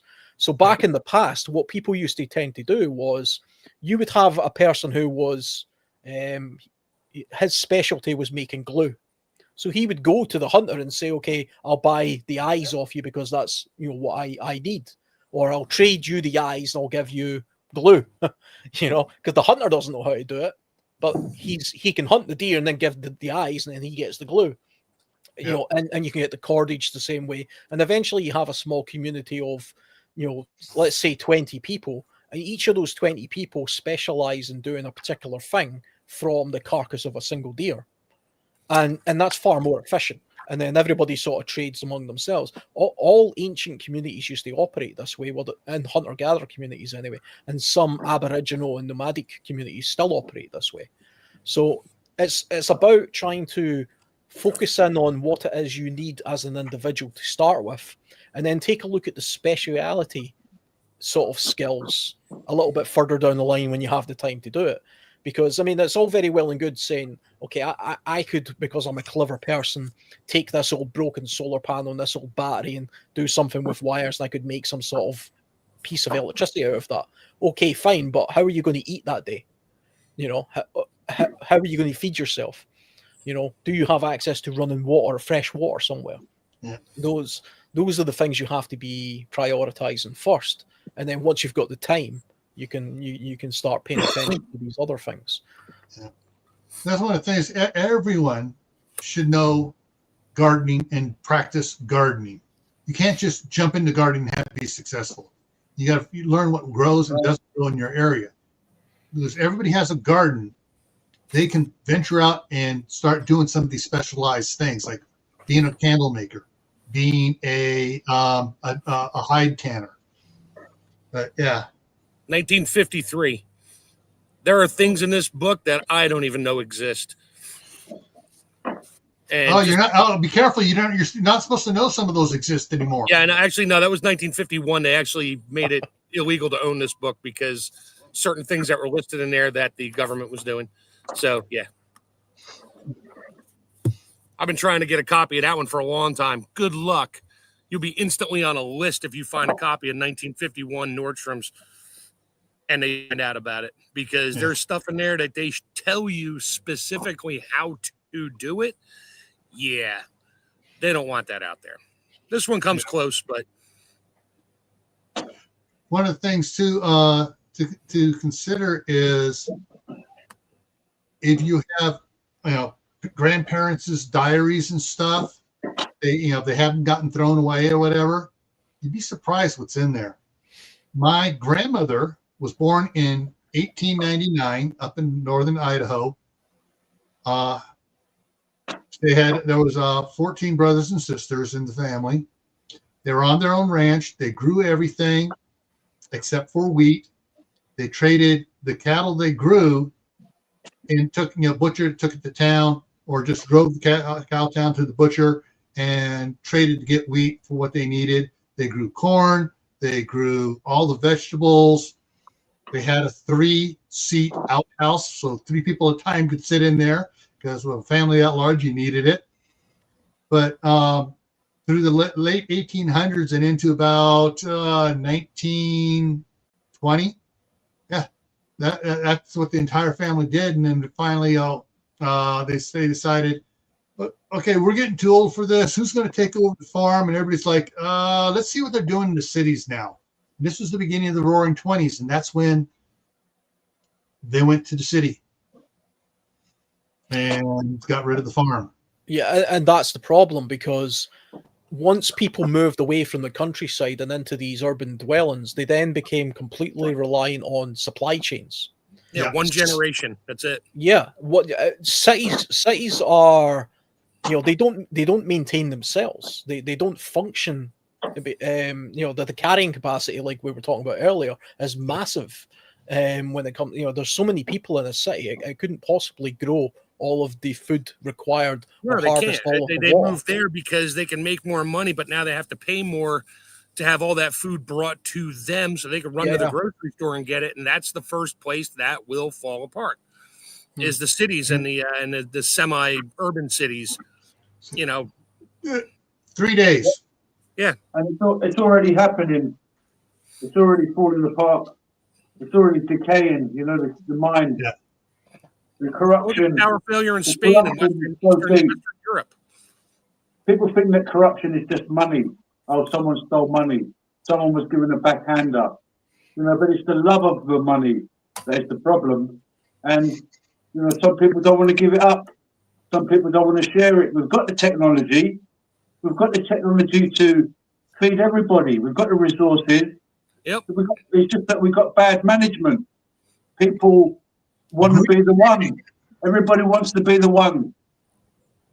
Yep. But anyway, so if the cities are going to suffer first because there will be no deliveries and stores, like Gil said, 3 days. Look at what happened in Western Europe. What was it? Spain and I forget what other halves of other countries got whacked with that power failure for a day and a half, and all hell broke loose within an hour. Forget 3 days; it was more like 3 hours. Because the internet was still up. The internet was still up. Well, yeah, and they're like, "Oh my God, we have a power outage. We're all going to die." And they read about it on the internet, and then they go off and start looting stores and doing all that stuff. And a day and a half later, the power comes back on. They're going, whoops. Yeah. If you get arrested after that for stealing. If we had something like a sort of mass solar flare or something, and the cities would be the first, the people who live within the cities would be the first people to be affected, but it wouldn't be long before they try to then move out into the countryside, and that would then affect, sorts of. You would have that problem with flood in the countryside. The problem with that theory is if we get hit by a CME, creating an EMP, wipes out the grid, cities. I would say that you have very few people able to get out of the city. Yeah. Because no gasoline. No gas, cars that's all they have. And everybody's going to try to rush out at the same time. Traffic jam. They're going to run out before they get 5 miles out of the city. Yeah, and they're going to fight with each other just trying to get further out. Yeah. And it's going to be, that's where your 90% of your fatality die-off comes from. Is the 100% or the 99% die-off in the cities. They're not going to make it very far out of the city. New York City, they might make it to New Jersey. Oh, boy. And the people in New Jersey are going to be that aren't running are going to be fighting them to keep them in New York City. Yeah, get back across that bridge. We don't want you here. It's where you see it in conflicts, where you have these huge trains of people on roads, refugees basically all walking in one direction. Yep. And they're all kind of following each other. They're not actually even going to a specific place a lot of the times. Yeah. They're just following the herd, herd mentality. Yep. Yeah. LA, no, anybody within 30 miles of the downtown area of LA is going to escape LA. Because they'll be out by the time they realize, I need to get out of here. they've already used up just all the food they have. And they're trying, if they start walking, how many miles a day can you walk carrying stuff? Carrying how much supplies to get how far. Yep. Mm-hmm. Yeah. I mean, it's the biggest, it's the most fragile thing about society, modern society, is there's just so many people reliant on a supply chain in order to live. Mm-hmm. And, you know, if 1,000 years ago, if a city got wiped out 1,000 years ago, it wouldn't be that big of a deal for everybody else to survive because, you know, there's only like 20,000 people in the whole country anyway. If 1,000 people in their city dies, they can just move to the next city and everything is okay because they have the resources and the natural abundance of things around about them. We don't have that at all. I mean, the UK doesn't even grow enough food to feed itself at the moment. It has the ability to do it if it was to, you know, really stretch things and be more sensible about how we don't waste food and things like that. But for the most part, we have to import a lot of our food because we're overcrowded. There's just too many people in this country. Yeah, where are they going to go? I'm getting out of the city. Exactly. Where are you going? Everybody just left the city. Now everybody is somewhere else. Yeah. And it's just going to be like a plague of locusts. And then eventually most of the locusts die because of lack of food. And I mean, it's even worse in the case of, I mean, the UK is an island. So, you know, we're not going nowhere. We can all hop on a small fishing boat and try to make it across the Atlantic over to America. To where? Boston? I mean, the same problem there. It's only 22 miles to France from Dover. I suppose we do have a lot of rubber dinghies on this side of the water. We could probably just get back on them and go. Just walk through the Channel Tunnel. You'll be fine. All right. Something interesting that I've read about quite a bit through various authors about urban or suburban areas here in the U.S. We're not downtown cities out there where as the residential area sprawls out and stuff. Talking about the die off after 3 days, you know, or after a week because 3 days the store runs out of food. Everybody runs out of food in a week to 10 days because that's all they have in there. There's going to be a lot of dying in residential areas. Yeah. If someone has a garden in their backyard and their neighbor dies, the best thing for them to do, go over, dig in the backyard, deep hole, bury the bodies. When I say deep, you want to be at least 4 feet deep. Bury the bodies, take over the backyard and enlarge your garden. Oh, neighbor on the other side died. All right, we're going to do that one there. Yeah, think of the fertilizer value. He has a garden too. He's doing the same thing. All right, we're going to do a community garden with the houses around where people are dying from. Oh, wait a minute. The houses no longer have anybody living in there, so we can clean them out, either tear them down for building material, or start working on them and salvaging windows and stuff and building a greenhouse from the pieces from these houses that are abandoned now. Those are going to be the ones that survive in the cities, suburban areas, and like that. But you got there's going to be some hard choices to make. Oh, your neighbor died. Everything, the grid's down. There's no communications. What are you going to do? Get them out of the house before it starts stinking up so bad you can't use the house. Oh yeah. Mm-hmm. You get them out. You bury them deep, and plant a garden in their backyard. I think if you plant them not too deep, make sure you just put flowers there and things that you're not going to eat. I suppose one thing to consider as well, though, about modern houses is a lot of them are built in such a way that they're really not built to be able to sustain themselves without an occupant. So if there's no heating, for example, in a house, relatively continuously, and it's just left to, even if the windows are sealed, it's cold in there, and there's mildew growing and mold growing and things like that. In a very short pace of time, modern houses will just fall apart. And you don't have the ventilation either because that will not work.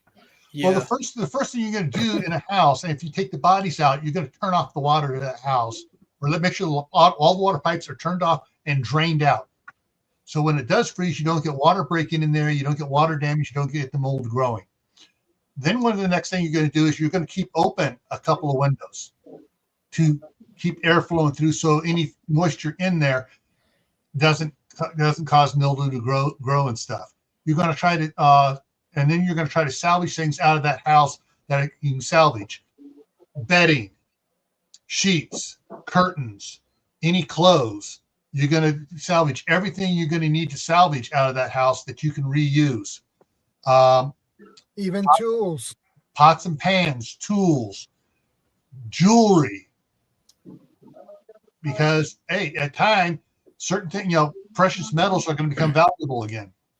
Do you know, there was oh, sorry, I didn't mean to interrupt. Go ahead. I was just thinking there that, like, something that I remember finding quite interesting from, when the Fukushima power plant melted down, when that happened over in Japan. The BBC sent a camera crew over there to take a look at the surrounding areas that had no people in them, because they evacuated an area around about them. Mm-hmm. And one of the places they went to was a supermarket. It was a big Japanese supermarket.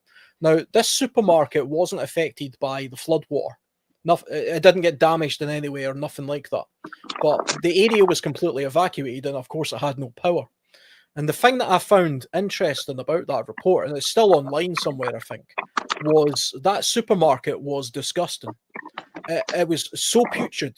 There was rats and everything inside the supermarket eating the food. A lot of the food had disintegrated and went to nothing, and it was a vile place to be. Within days. It just takes one mouse to get in there to get something to eat, and they breed fast, and that's it. Yeah, it's all over.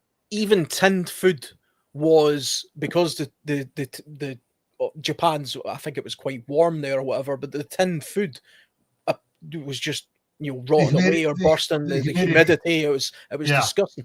It was interesting because all of us have seen those apocalyptic movies where they go to a supermarket and they think, I can just live here for years. Look at all this food and all this tin stuff. Yeah, right. Now, that supermarket in Japan had only been occupied for like a month, and it was already completely. You wouldn't want to go near the place.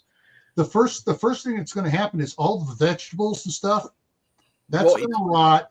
And that's going to give off more moisture into the air, and the mold's going to travel around. And the freezers go down, and all that food thaws and rots, and the rodents are going to be crawling all over the cans to try to find something they can get at, and they're going to be peeing on the cans. And what does that do to the cans? Rust it out, and so pretty soon the cans are breaking open. But yeah, that's a month, I wouldn't doubt that, because especially if a door was left open to the market, you can have all the rodents going right in. And they're not going to leave; they're going to make a home there. Yeah. As soon as people aren't there, animals are going to take the opportunity to move in. That nature will take over again. Yeah. I mean, that is definitely go walk around any supermarket. Taking over already. Human nature. So go around any supermarket. Any market that has food in that, there's mouse and rat traps all around the perimeter. Why? Well, they know where the food is. They know where the food is. Exactly. Yeah. So there is a lot of things for the infrastructure going away that most people don't even consider happening. And infrastructure, to me, collapse is going to be an exponential, high-speed train wreck. Yep. Oh, yeah. This thing breaks. Oh, now that causes 2 things to break. Oh, that causes 8 things to break. Oh, wait a minute. And just next thing you know, it's like, boom. If there's no one there to fix things, or if they're not fixing the things that need to be fixed because some politicians getting money in his pocket say, fix this stuff here and buy the supplies from this company here, which my wife owns. Yeah, other things are going to start, and you're going to have like cities here in the U.S. where the corruption has caused the cities to collapse. Some of the Midwest cities that have been abandoned because of that stuff like that was corruption. Have you ever been to Slab City, Gil? Where? Slab City. Slab City. Mm-mm. Where's that? Where's it No at? idea. I've In heard it. America. Well, America is 3 times the size of Europe. Where's it at? Well, it's I don't know where exactly it is, but it's a place that it was an abandoned military place in America, There's a and bunch of those. loads of Probably people live there, and they're kind of off grid, and it's like a bit like Nevada. All right, there it is. Lee put it in there in Nevada. No, I have not been to Slab City, Nevada. I did see a video on it. Wasn't the fat electrician? There's a video on YouTube about it, about how they basically, pulled back and moved in there and are making a go of it. There are quite a lot of ghost towns and stuff in the US. I noticed that I did Route 66 a couple of years ago on a motorcycle, and brilliant. the interesting thing about that road is that used to be the main highway, and then they built a bigger highway, straight line. Yeah, everything along 66 died. alongside it. There were no exits. Yep. Exactly, yeah. So if you do old Route 66, you go through these little towns and stuff that at one time had the fantastic hotels and cool places to stop, and now they're just ghost towns. There's actually one which we stopped at that literally had one resident. One woman still lived there, and there was like an old petrol station and garages all around her and houses and things, and she was the only resident there for about 10 miles or something. So, I mean, it can happen quite quickly. And in Route 66's case, it was the building of a highway, which made all of these ghost towns. And you also see it with mining communities and things like that as well. I've always said that Las Vegas will probably be the next largest modern city to just go back to desert, I think. Vegas isn't really a city because all those buildings, nobody lives there. Yeah, I mean, it's on the surrounding areas. If that's all gone, if nobody's going to gamble, and all the people that go there for tourism, the instant that stops, weeks, and everybody else just leaves because their houses will be worth nothing. It's happened. The water's disappearing. The water's disappearing there as well. So eventually, it's just going to become a ghost city. Yeah, it's happened. What's happened here in where I'm at, just across the railroad tracks is the Yellowstone Highway, Highway 91. On the other side of the Snake River, they built Interstate 15. When Interstate 15 got built, all the slow travelers like Route 66, people traveling along the way here, stopped coming up 91. The big hotel that used to be here in town, nobody stayed there.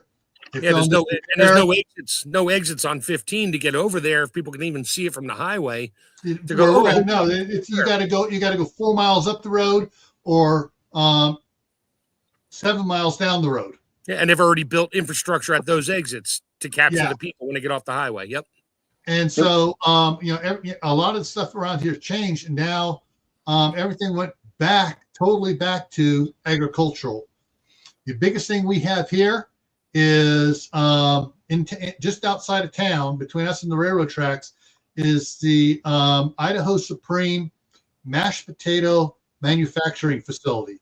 They take potatoes, turn it into all the different instant mashed potatoes. The fully loaded instant mashed potatoes, the gratin cheese mashed potatoes, bacon and cheddar, all the ones. Bacon and cheddar, all these different types of mashed. They make it over here. We know Thursday is sour cream and onion mashed potatoes because in the evening when they clean out the vats and stuff, it stinks. But it's one of the things that happens like that when you get a big highway going through, the smaller communities suffer. Yeah, going back to what Alan said about these like ghost towns and cities and what we were saying about Slab City, what happened in Greece, and you just mentioned about people going back to agriculture. It's actually happening ongoing in Greece, where a lot of people, youngsters, are they're very sort of they're like fed up with the city life. They're fed up with all the nonsense, and they're going back to their parents' vineyards where they're growing grapes now. I saw one video where this family went back into growing snails, and like we mentioned earlier about the bartering, going back to the agriculture, to what we know, what's in us.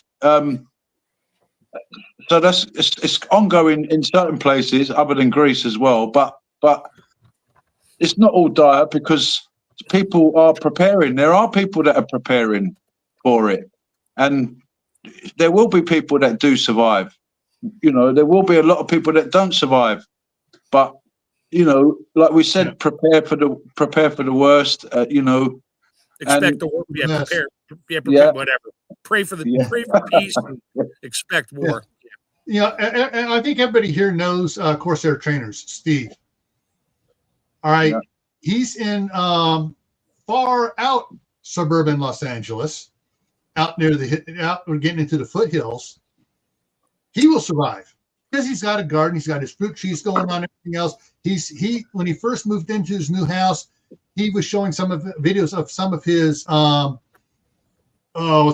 his scouting around the neighborhoods and stuff, and then out a little bit farther, showing everything he had, or not, well, probably didn't show everything, but showing a lot of stuff around there of resources he could go get. Yeah.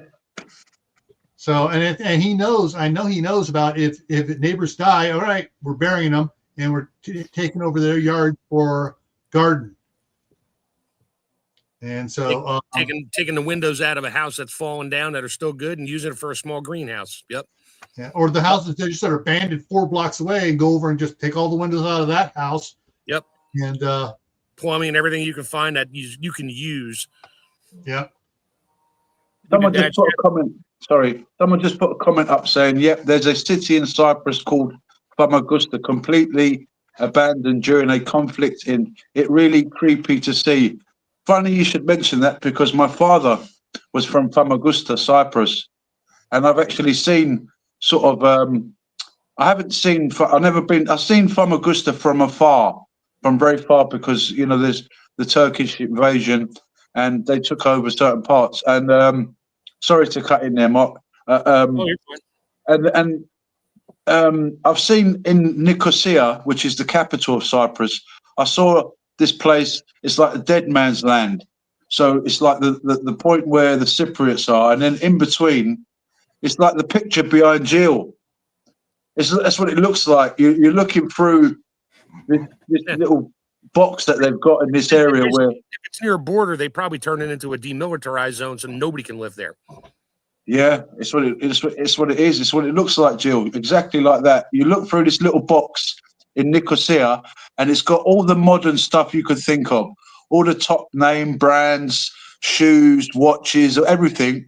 And then you look through this little wooden box, and it's like that derelict. And then you're okay. It's not as big as that picture behind Jill. Maybe perhaps a few blocks.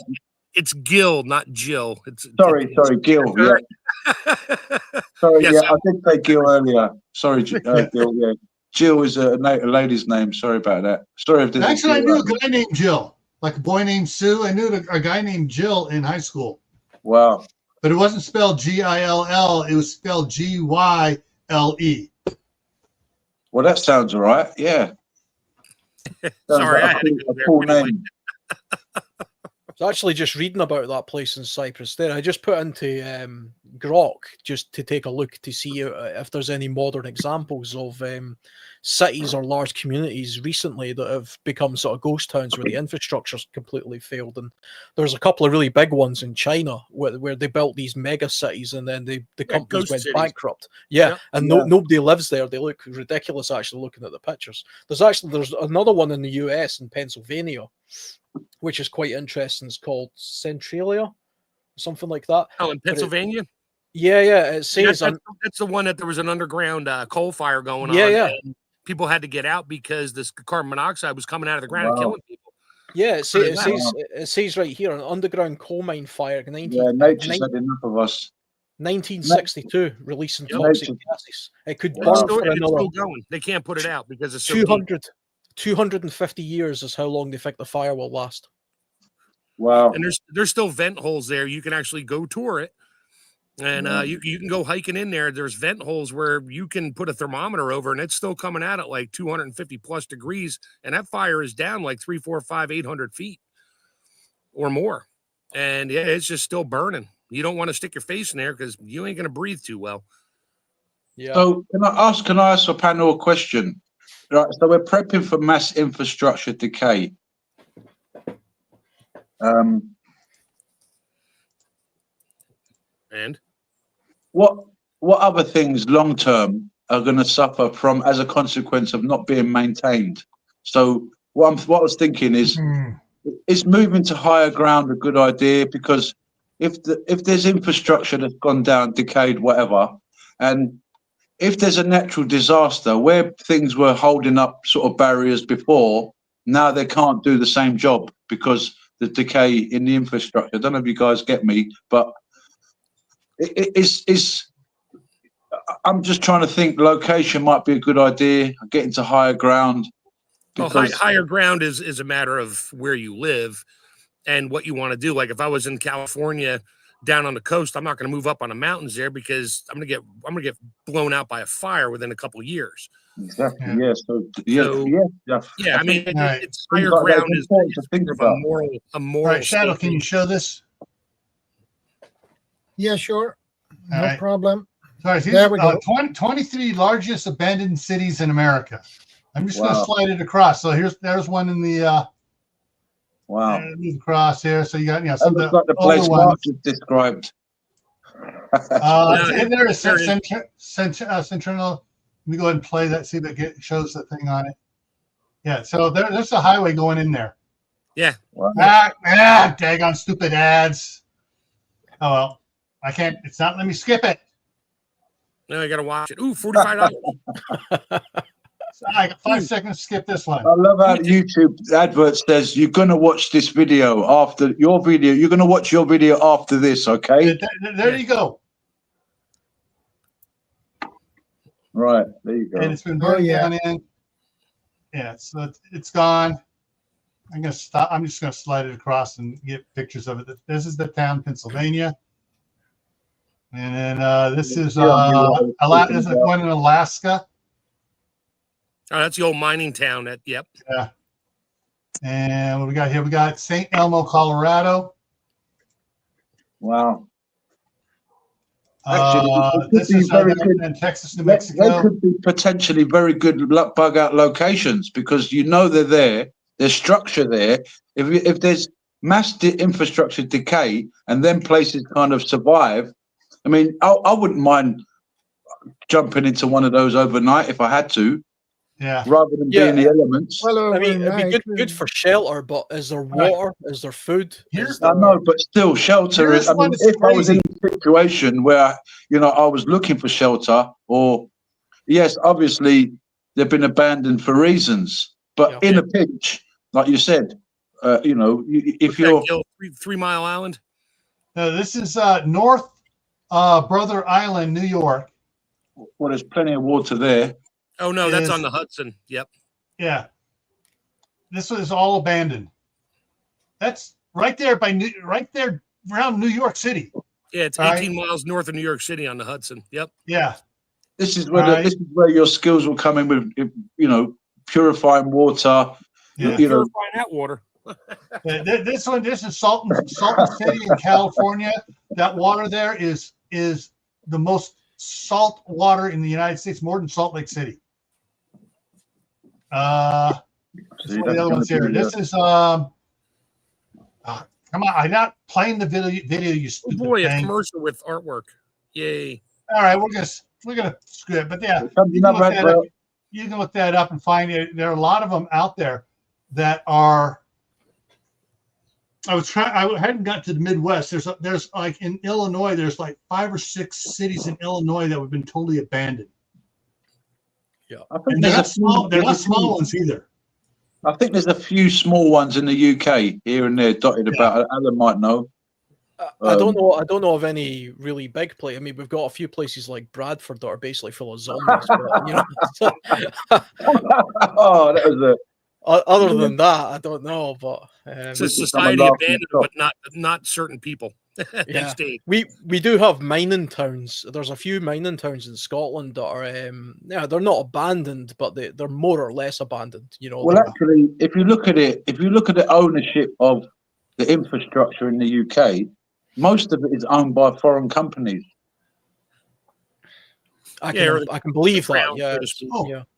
Philippines. Who's bought all the electrical power plants and power companies in the Philippines? Bill Gates? Yeah. I don't know, just a guess. Wrong Look into direction. this is a good China. idea to look into. China. Shocker. Yeah. No pun intended. Well, China practically owns Africa at this point. I was just about to say that. Talk about Africa. They're maintaining all of the roads, rail, Yeah. all sorts. Yeah, of they different put in the big dam and all that. Yep. The battle for the Silk Road over again. Yeah. But it's in but this now they've got nukes now. Before they had swords and bows and arrows. That's more of a political infrastructure issue going on there, not decay of the physical. But yeah, hey, I'm gonna bail off here. I still got some stuff I got to run and do today. Shadow.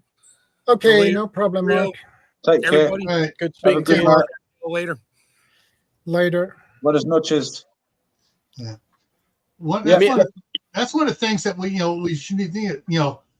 Why is China buying all the infrastructure for these countries and cities and everything else? They're making money at it. Mm-hmm. Yeah. Who's paying them? The residents. Yeah. So they're paying more taxes and getting less for their dollar than if they did it themselves. But it's easier to hire an outside company to do it. Yeah, it's also just a good way of spreading influence and power.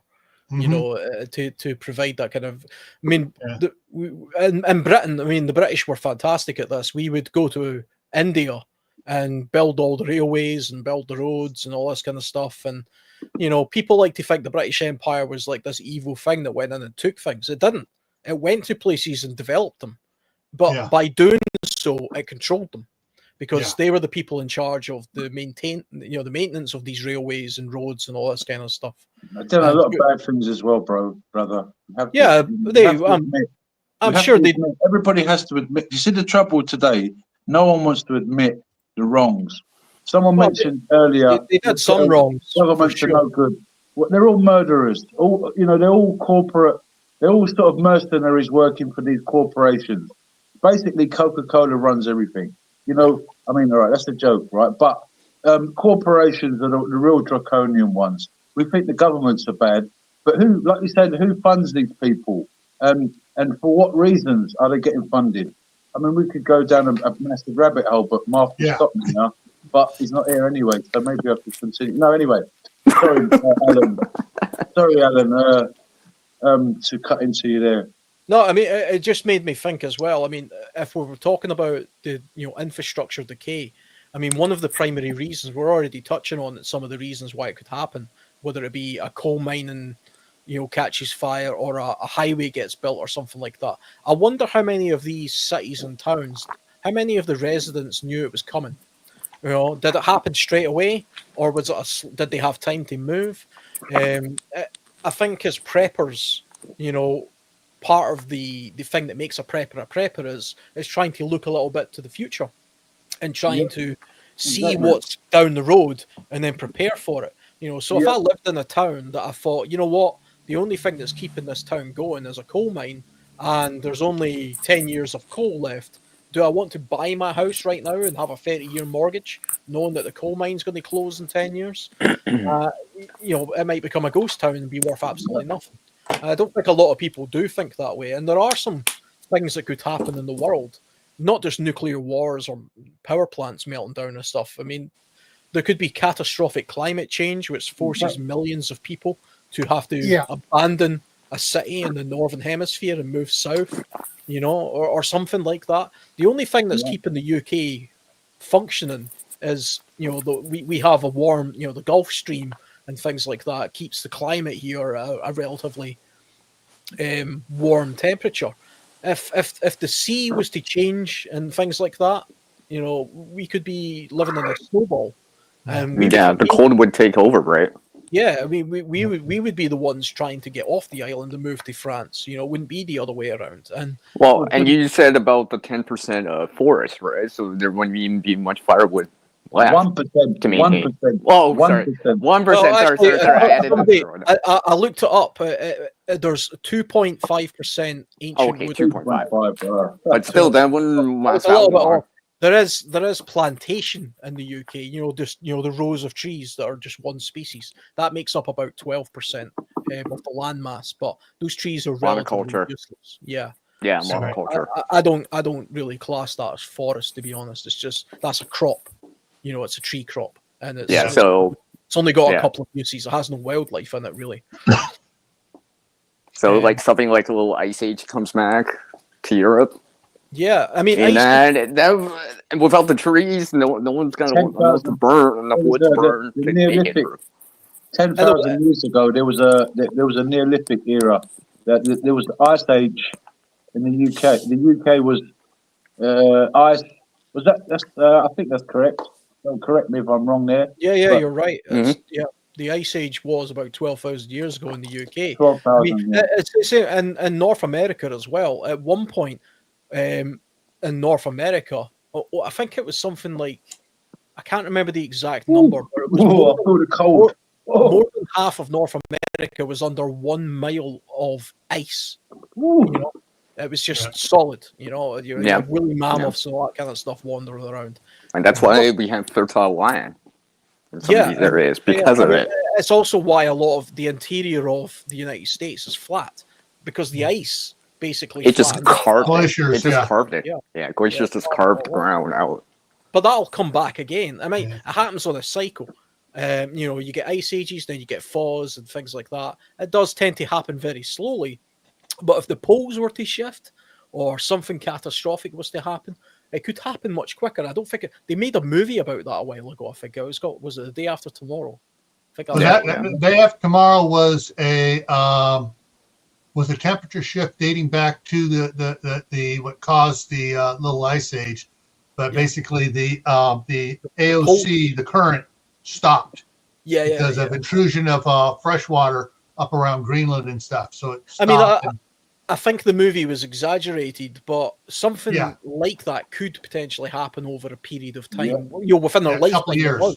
And that's something to not overly prepare for, but it's at least something in the back of your mind to think, well, these are the kind of things that could really happen, because they've happened in the past, which means they'll definitely happen in the future. Yeah. So the little ice age, the big chill. What happened was, up in Canada on the north side there was a glacial dam, and a huge, bigger than all the Great Lakes put together, lake up there. And it finally warmed up enough that it failed, and all that fresh water dumped out into the current and stopped it. And it took about a year to trigger the little ice age. Wow. At the time, there's records in England. England was selling better wine to France because England had better temperature for the grapes to grow, and France banned the import of all British wine because they were making better wine than France.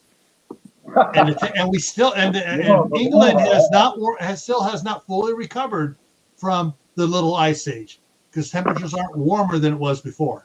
Yeah. But other things that can instantly cause let me get this up here, can cause things to change infrastructure and then have long-term effect on it. Shadow, you want to bring that up? In 2007, in Oakland, California, there was an accident at night on it's called the Maze, the 580, 880, 980, and 80 interchange, stacked up high, caught fire.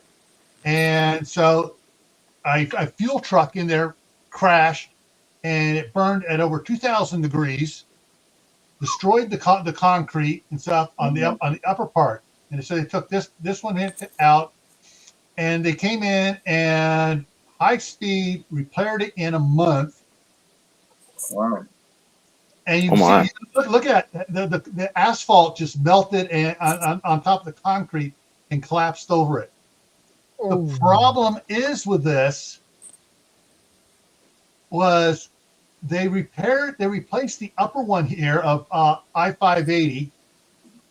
They did surface repair of I-880, interstate I-880 underneath of it there. but they didn't tear out all the concrete. And a friend of mine who works for Caltrans, the California Department of Transportation, says that lower one now is showing the damage from it because the concrete they didn't replace it as well. And he says in another 5 to 10 years, they're going to have to replace the bottom piece because it is degrading that much from the long term. So 2007, boom, had the fire. They took it out. So it's been 18 years. And now they're realizing, we should have taken out the bottom one now. And they're not going to be able to get the emergency funding to repair it like they did for the other one. But because federal funds came into it, state funds everyone was paying money into it. We need this back because basically it shut down traffic going into San Francisco.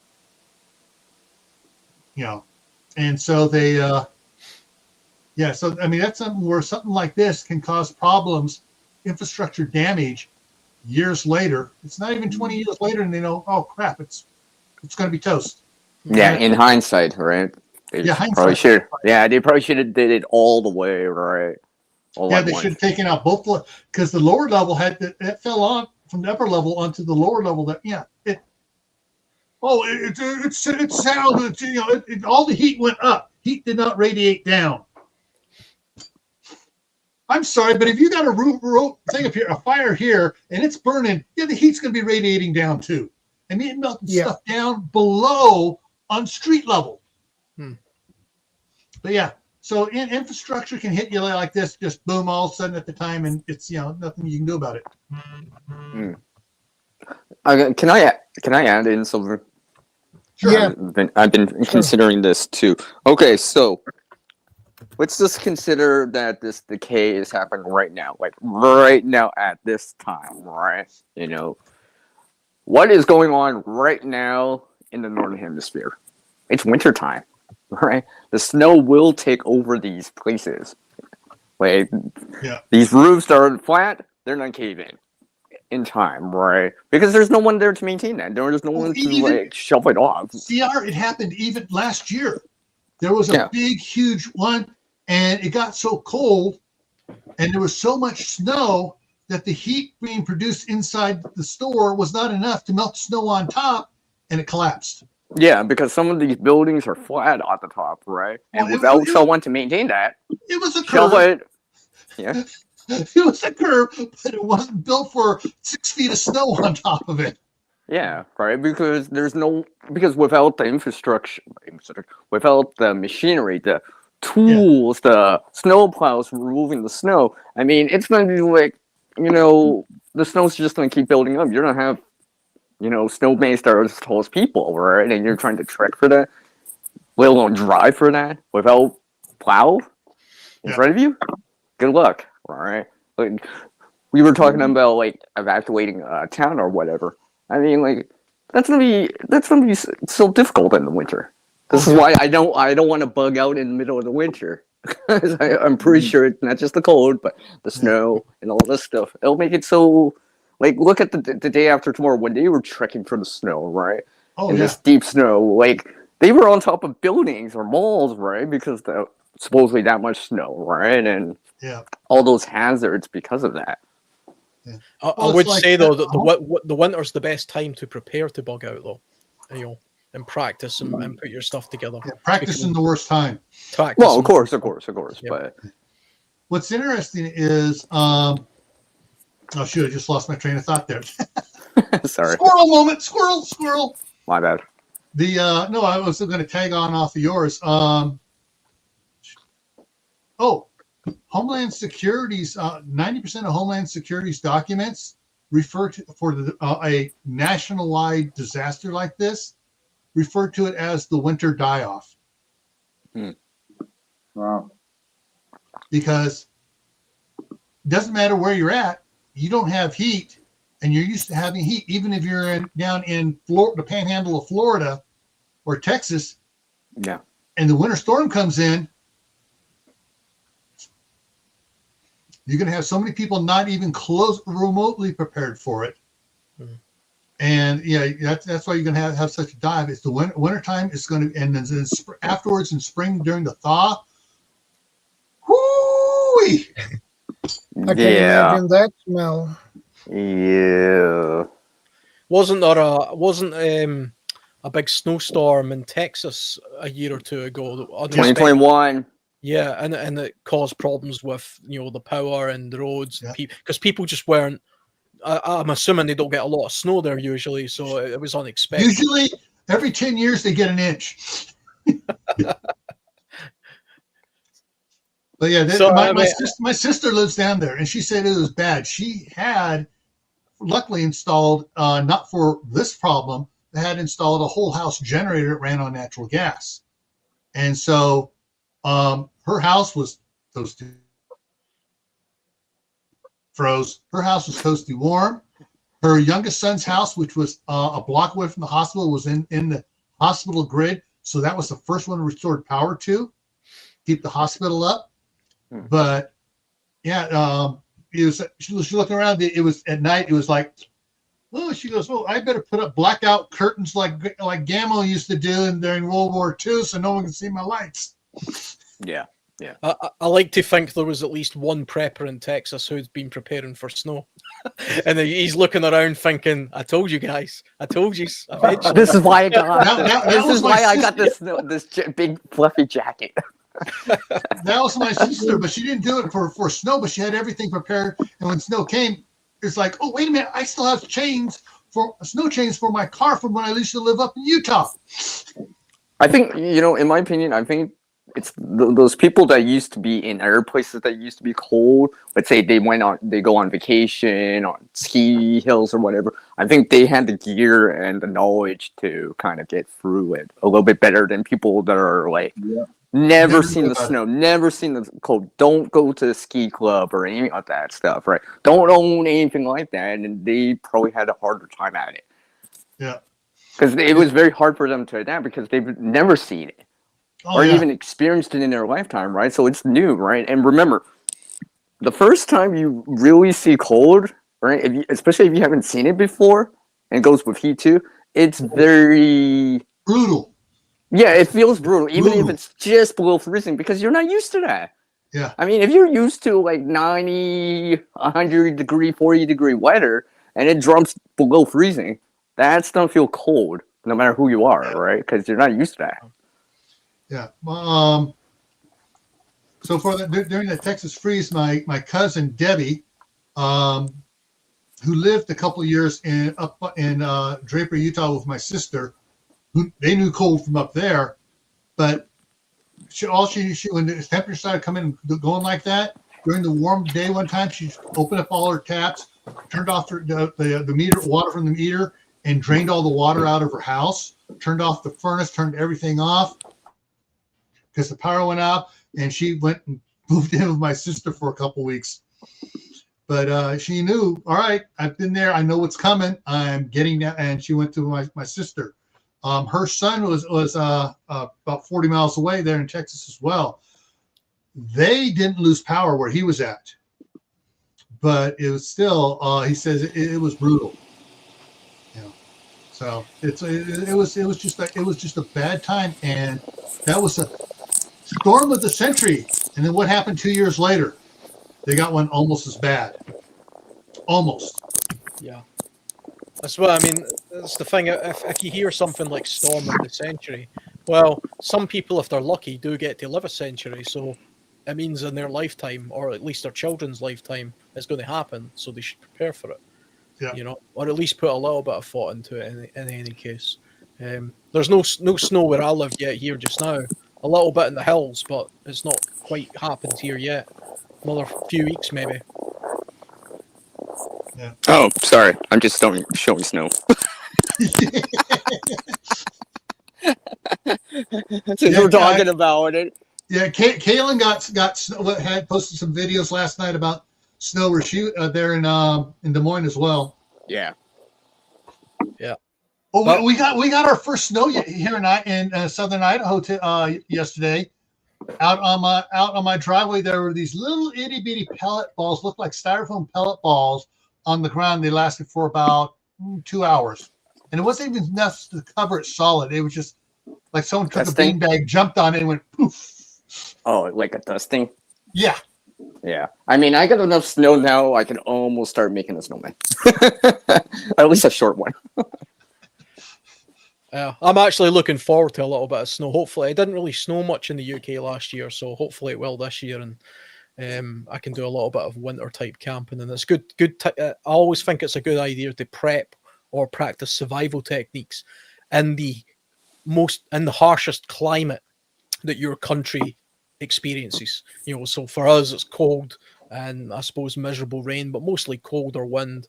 If I was in a desert, that would be extreme heat. That's the time I would try and get out and test my kit and see how things actually function and stuff. Yeah.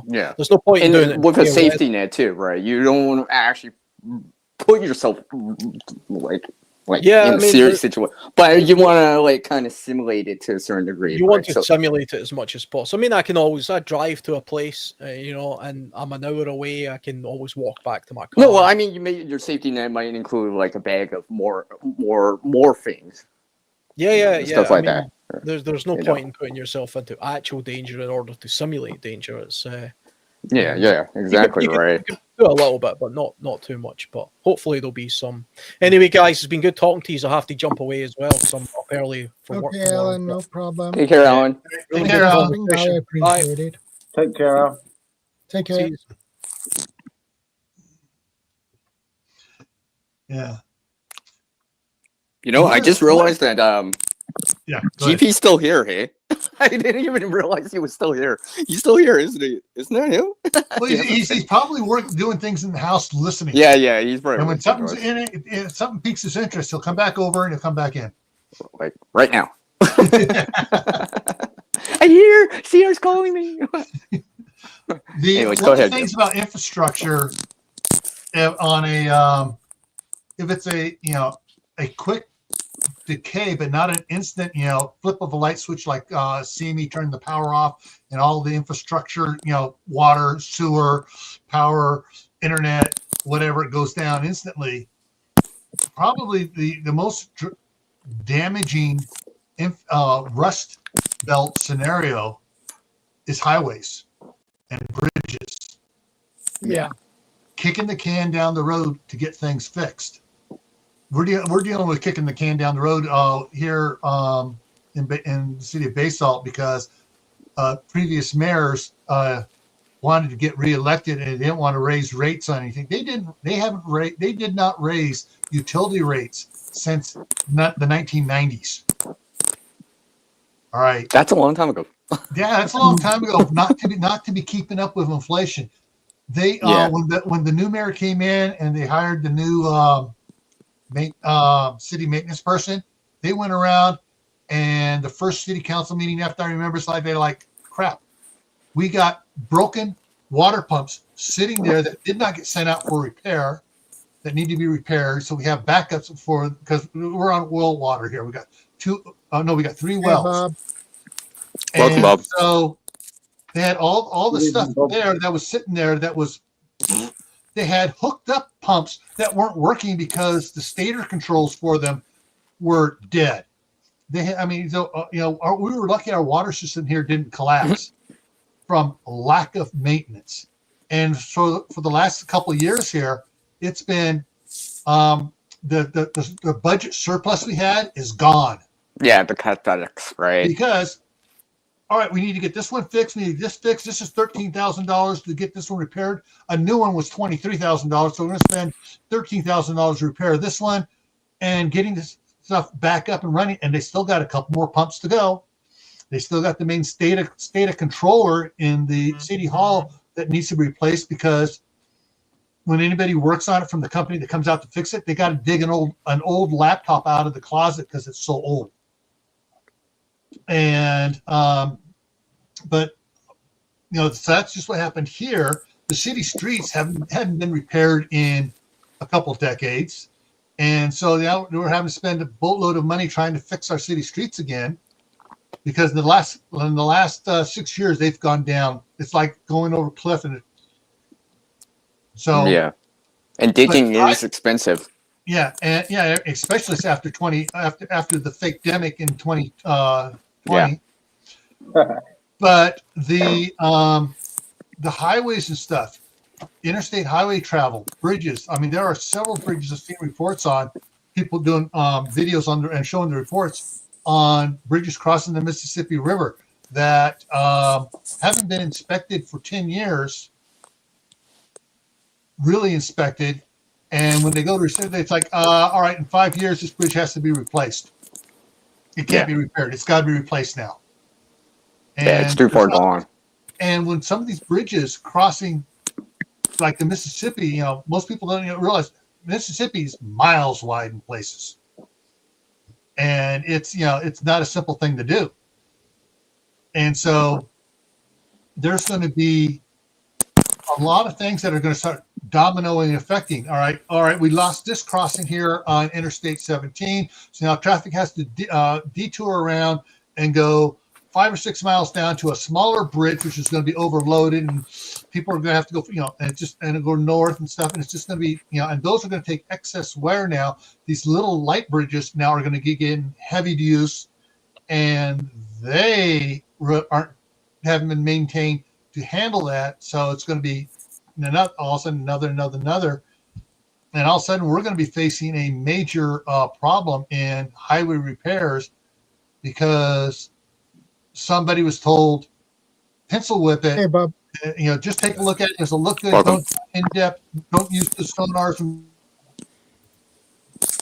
Just do a cursory surface inspection, and they don't do the in-depth one. And the bridges and stuff are falling apart.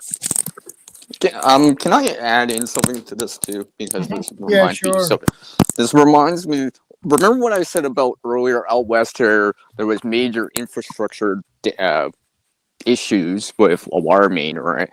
I was been considering how you were saying about the bridges, right? Well, here in Canada, we've got out west here, Vancouver Island, where Howie is, and out east on the Atlantic side, where PEI is, it's isolated. It's on an island technically too, right? So without infrastructure like ferry service or a bridge, these places are going to be isolated out without some sort of transportation of the goods around, right? Mm-hmm. So I was thinking it like that.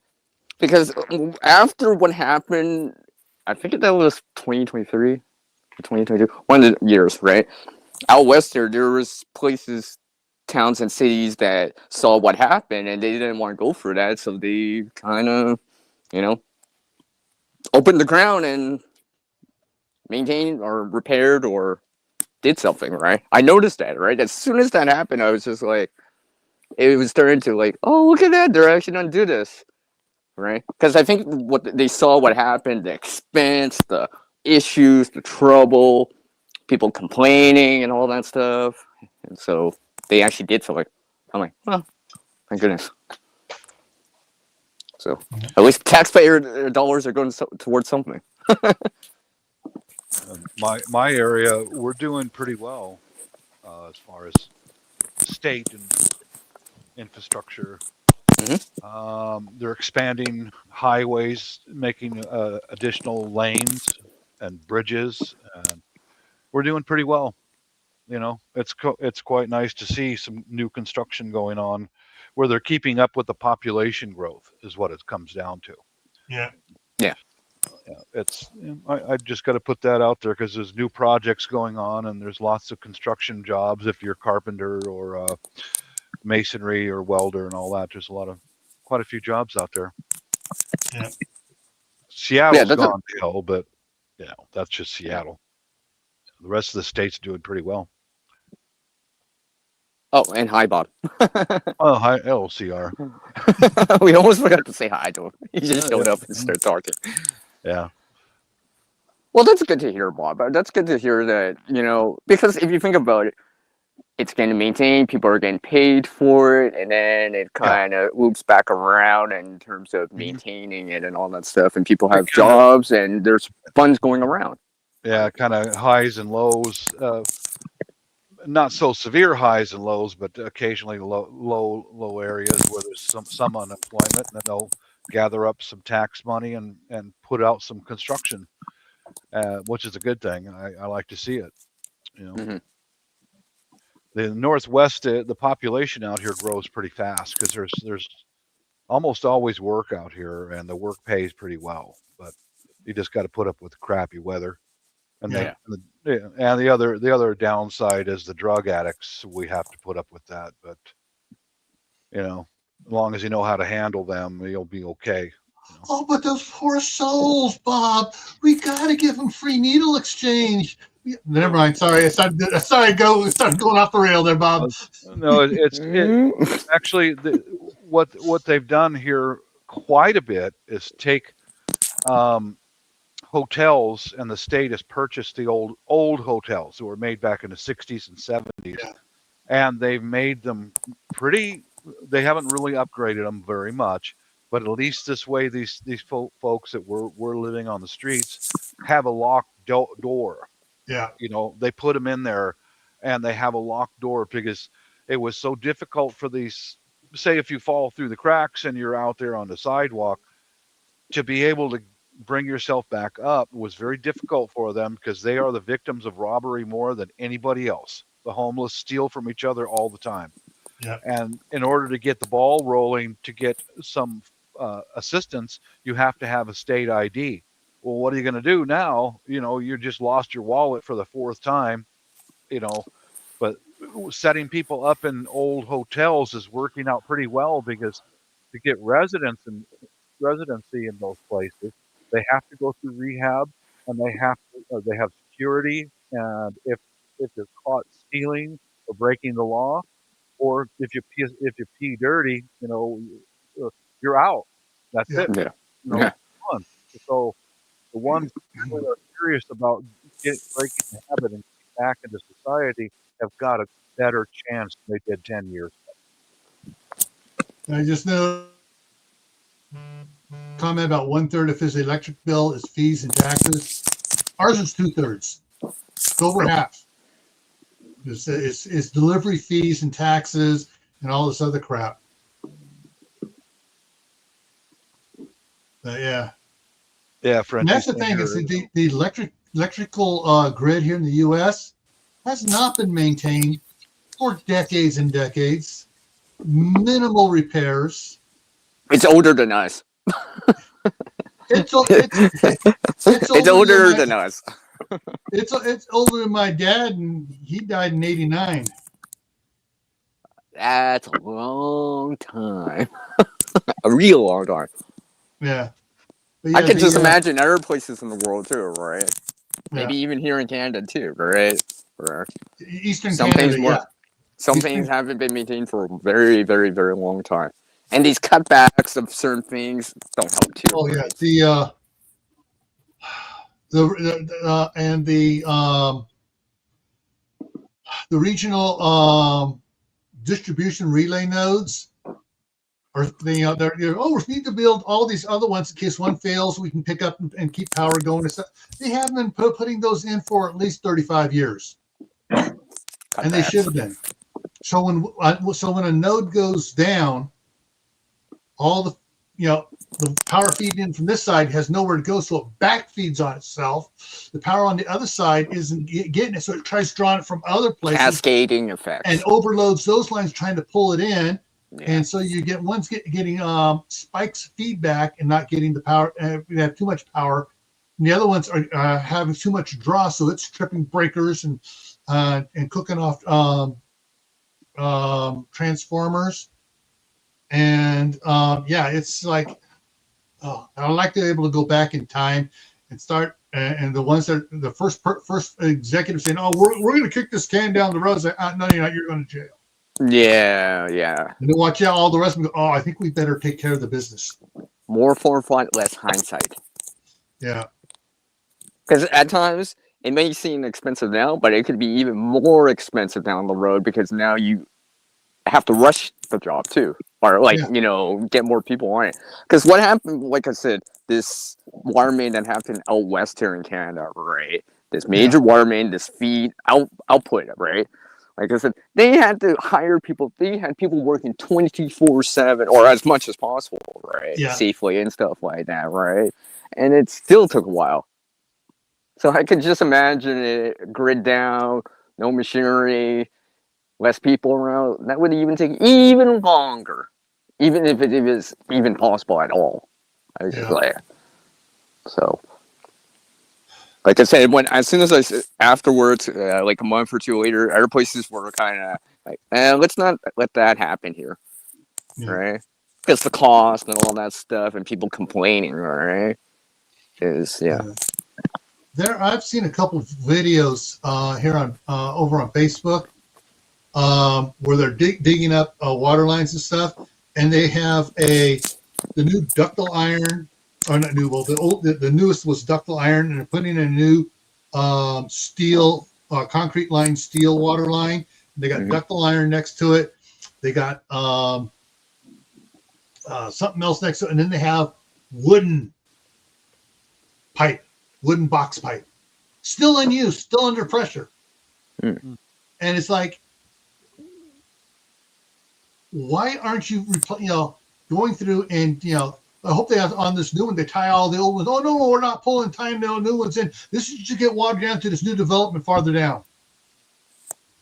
If you're digging up the road to put in a water pipe, you might as well go ahead and put in a bigger water pipe and start tying the other things off of it, so you're not going to be having one of these old clay pipes or wood box pipes rupture on you down the road.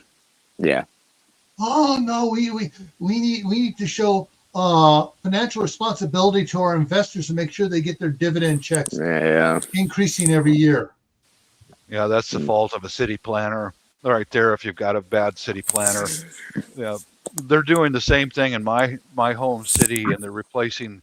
It's the same thing, wood, ductile iron, and then it's a PVC much larger than what it needs to be, much larger because of development. And I'd say our city planners are doing pretty well. They really are. It's not the whole area, but the city where I live in.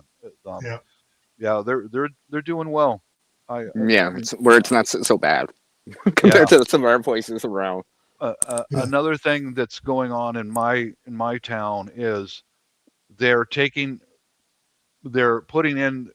Have you ever seen the high tension wires? Of course, the power wires. Okay, they're getting rid of the old ones that stand there like a robot. The old ones, the old cat ones. Yeah, they're going for the single column steel reinforced concrete ones that go way up in the air, with deep footings into the ground. And the old ones, I'd say within 10 years for my area are going to be taken apart, and they're sinking the big single standing poles in the ground right now. So it takes time, but stuff's getting better around here, which I'm really glad to see, because we have got to get rid of the above ground power system. We've got to go either high tensile wire, high strength wire, and residential go vaulted, go underground, because we lose power here frequently. And they're working on it, but all it takes is a drunk driver taking out a power pole and the neighborhood goes dark.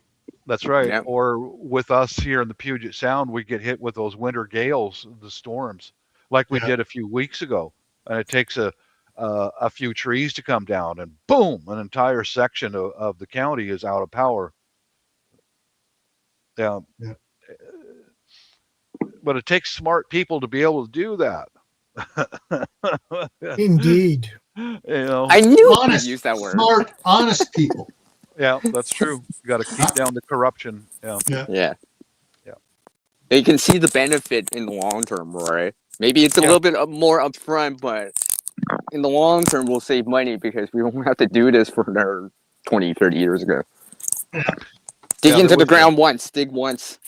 Just get it out of the way, right? There 3 was 4 times. A recent city council meeting in my town is where, they're brilliant in doing this. There's a private company that's already being established right now to take electrical power and store it in batteries. Okay. Right. It's a privately owned company, and he was in the city council meeting. The owner, it's brilliant. Now they're replacing the old system, and it's good. And they're setting up so that even if power does get knocked down, they've got power stored up in batteries. It's like, man, that's just Yeah, I've been nice. hearing about this more and more. Mhm. Well, because it adds a buffer zone, I guess, right? Of power. Yes, Because does. even the cell network, the cell towers have some degree of backup power, right? Yeah. But I mean, obviously, it's not the last forever, right? But it'll buffer at least these short-term small outages, right? So That's at what least it's people for. have something, and it's like it's not totally gone. But That's what it's for, CR, exactly, because winter and gale to comes buy people through. time, yeah, and Yeah. buy people some Yep. time to Uh-huh. understand that what's going on, right? Yep. So Yep. they're not left in the dark right away. There's a little buffer zone of time, right? That's why usually for me in a power outage, let's just say, and especially if I knew it wasn't caused by certain things, I'd be like, "Oh, okay, so there's only a buffer zone of time before you want to do more Mhm. if you don't know when it's coming back, right?" Because I've had Right. power outages where there's notification, they got work on it, right? It's very localized, right? But if it's Uh-huh. kind of more widespread, right, I'd be like, yeah, maybe I should do something in this first 20 minutes here. Mhm. Maybe I'll fill up that bathtub with a little bit more water. Maybe I'll Yeah. fill up a pot with a little bit more water, right? Yeah. Because Well, you hear these stories, you hear the stories, the news, people like ourselves that relay this information, that go for this, and they're just like, man, in hindsight, I wish I kind of did that before the water got cut or before the water pressure dropped. In hindsight, right? what, well, I put out a video a few weeks ago because I live in lower elevation, and the cities that are up in the higher elevations, their power grid was wiped out because of a winter gale that came through, and I was just so surprised about how many people out there who came to my town to get food, gasoline, whatever else they need, Mm-hmm. who were not prepared for anything. I mean, they were wiping out candles and lanterns and Yeah. all that, and I was honestly shocked. There were thousands of people who Yeah. didn't have flashlights, who didn't have candles, who Yeah. didn't have I mean, anything. I think it was Lil Prepper. I think it was either Lil Prepper or Sandy that said it that I forget who. One or the other said that their neighbors didn't even have candles, batteries, Right. even a lighter, right? Yeah. And me and Kaylin have said, and she said it too. I can find that stuff for free, right? So there's like, I'm not even buying it yet, right? So Mhm. there's it should almost be no excuse to not have that, right? It is. You can order it online. You don't even have to go shopping for it, right? I agree. Yeah. Right. It's useful. It's not like a later's suddenly just gonna die on you, right? I mean, batteries do. You gotta replace them, but a later, if you store it correctly, it'll be good until you need it. Pretty much, right? To light that candle, so you can see a flashlight with batteries, so you can see. Yeah. Oh. Well, like where I used to get, I've got candles now. I've got plenty. Yeah, and you got the solar lights too, as Right. I've seen. Right. And I would go to secondhand stores, and the candles that were left behind when someone passes away or whatever, many of them don't have a wick in it. So I would buy. I mean, you could get those big pillar candles for 50 cents. Because the thrift store wants to clear the shelf. And I would take all those that had poor quality wicks and others, and I got the tools on Amazon to make my own candles. Those are things that some people can do, but there's an awful lot of folks who don't want to stay busy when they, quote, have nothing to do. There's always something to be done. Always. Yeah, stay proactive, right? Keep busy, right? Right. Keep your mind busy, going, engaging in the activities that you're doing. Yep. Yeah, because I think that's important. Because you get complacent, right, about it, and it's like then when something happens, it's like, what do I do? Yeah. If you plan ahead, if you're more proactive, you would know what to do, or you've already done these tips in advance. Already done Let's just it. say, Yeah. you store the batteries, you store the candles, the lighters, the food, and the water too, right? To a certain degree, as much as you can, right? I mean, like, not everyone lives in a big mansion to store things. Not everyone has 10,000s of acres, right? Some of us in apartments, suburbs, or whatever, right? So do what you can. Yeah. It might help. I mean, it'll buy you time, anyways, right? It won't guarantee survival, but it'll give you a better chance. Right. Right. You know. What I did during that couple days when the power was out around the region, the coffee shop that I go to daily was absolutely full of people because they were all out of power. Wi-Fi. So, and I could see it's a family-owned business, and I went to the supermarket next door and bought a pack of 50 tea lights, the good ones, and I ordered my coffee, and I saw how swamped they were, so I called the owner over. Carrie, here you go. This is my gift to you guys. You know. Yeah, that's very nice of you, Bob. One of their daughters says, "What?" Because they've got a generator at their house, but what are those for? Like, we have a generator. And the owner of the store says, "Honey, this is better than sitting in the dark." Yeah. You know. Yeah. I agree with that. It's kind of hard to do stuff in the dark. It's kind of hard to do anything in the dark. I was just saying, right? Yeah. Find something. But you know, their kids grew up with a generator, and it wasn't a problem for them. But Carrie didn't grow up with a generator like me.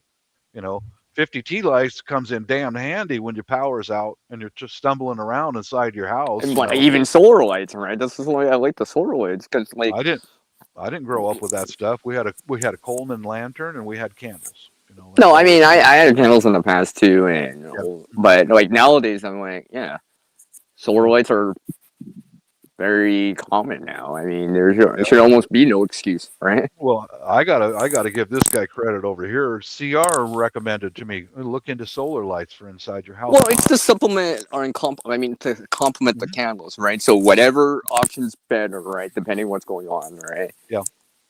That way you have options. Yeah, I can even learn something from a Canadian. How about that? Can I have that as a soundbite or like a ringtone? No, you can. I'm just gonna repost this on my channel and be like, "This is what Bob said to me." Oh my god! I have proof. On that note, guys, I just want to jump in to say good night to everybody. Thanks for having us on the show, Shadow. Good to talk to you all. Good night, everybody in the chat, and have a good weekend, guys and girls. God bless you all. See you next time. Take care. I'm going to share something here. God bless. We'll catch up in the week, Shadow. I'll send you a message. Oh, yeah. Yeah. All right. God bless. Take care, guys. Later. Take care. You share this. This is what I got for my grandkids 3 years ago. Did it share up there? Yeah, okay. Waiting for Shadow. Can you put that up? Yeah, I'm like, I don't see it. Yeah, sure. There. So here we go. You got these LED flashlights. They got 9 LEDs in it. There you go. Yeah. It's $13. 3 AA batteries go into it. Comes with a AA battery, so you don't have to buy the batteries. There you go. I bought these for the grandkids. All 4 of them took one home and left me 2 here, spare. Great. Yep. They play with those all the time. They have theirs. They know which one's theirs, and they play with it. And after several months, when they run the batteries dead, Grandpa, the batteries dead. Bring it over. And I got a big bulk thing of the batteries, put it in there, and changed it out. The other thing I got for them too. $20. Look at all those. Yep. Yeah. Keychain. I mean, not bad at all. I mean, $20 for how many was this here? 48. That's less than 50 cents a flashlight. Yep. That's a good price. You bet it is. Yeah. It's better than falling down in the dark too. Yeah. Yeah. That's why I'm always surprised when I hear people say like their neighbor didn't have a flashlight, right? Or they ran their phone down using their light source and all that stuff. That's I'm all I like, have but this stuff is supposed to be available like out there, right? I mean, like, if you have neighbors you care about, you get the 48p flashlight for $21. You give 2 or 3 to each family. Say, here, this is your for emergencies. You got if you got a cork board, put a pin in there, hang one from there, hang one over by or put one on top of the refrigerator. There's some lights around in case of emergencies. Yeah. Or if you want to, you can go buy them some solar lights, right, or something along the lines of that. Well, this is a lot cheaper than solar lights, but yeah. No, but of course, but something that they just put on the window or whatever, and they can bring it inside if something happened, right? Well, see that's because it would be charged. Yeah, you buy them several of these, and then you send them an email saying, "Hey, this is on sale now to Amazon." I don't get any money. I'm just telling you, get some extra lights in your house. Get them thinking. Just to add to this story.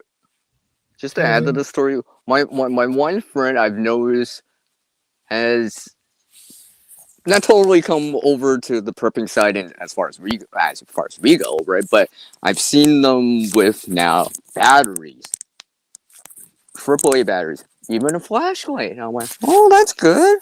There you go. So like when I see that, I'm like, I encourage that, right? Like I don't say anything negative about it. I'll be like, oh yeah, that's useful, right? Yeah, because my friend, me and my friend, we have experienced a power outage before, right? And he was lucky that I was there because I had my light sources, right? But now, if I'm not there, at least they got a light source they can dip into just in case, right? And they can see what they're doing, right? Because like the last thing, like Bob said, right? You don't want to be tripping on something, stepping on toys in the dark, and and stuff like that. Injuring yourself, stepping on the can, breaking a dish.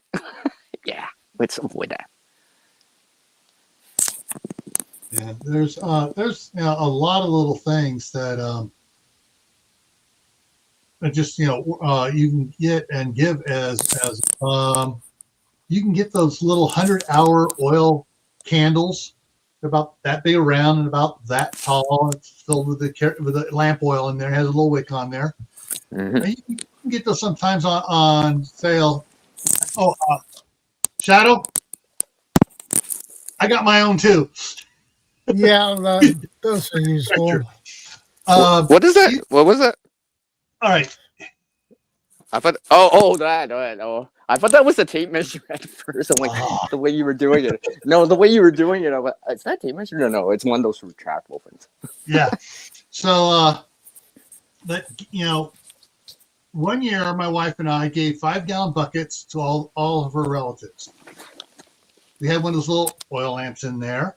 We had a box of the neoprene blue gloves in there. We had bunch of little flashlights in there. We had glow sticks that Oh yeah. that you break. We had not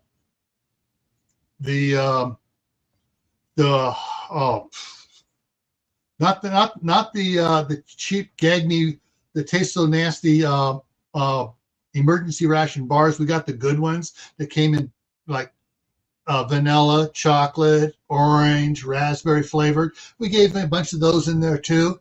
And we gave everybody a pair of jumper cables for their car.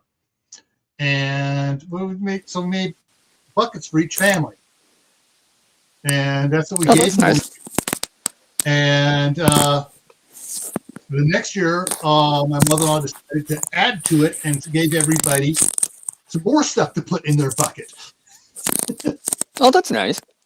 I mean, I've done something similar. All right, maybe what's going on. And then what was great is in January, after the second year when my mother-in-law gave it out, we had a nice earthquake there in the Bay Area, and power went out for several places. And they're like, oh, maybe we should. That came in handy. It came in handy, right? Yeah, people's eyes will. I think, Okay, you need this stuff. yeah, I think if you can, when people see the practical uses, hey, this actually came in came in useful, right? Then you're like, maybe one or two extra wouldn't be so good. I think because once bitten, twice shy, right? A lot of preparedness is sometimes like that, where it's something that triggers it. If you haven't like done it because your parents, grandparents did it, right?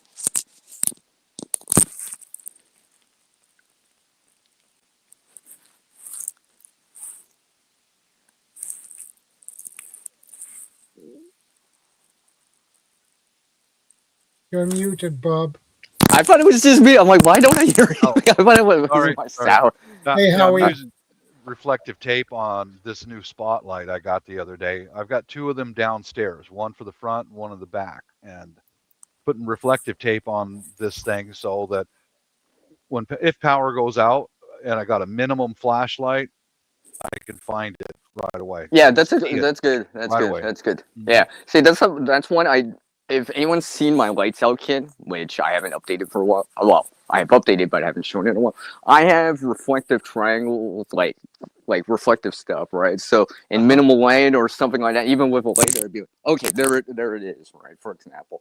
And if anyone's here with me and it happens, like friends or family, they know it's like, well, this must be important because there's a pretty big like reflective triangle, like that kind of like you know what I mean, like if you see street signs or whatever. I'm like, yeah.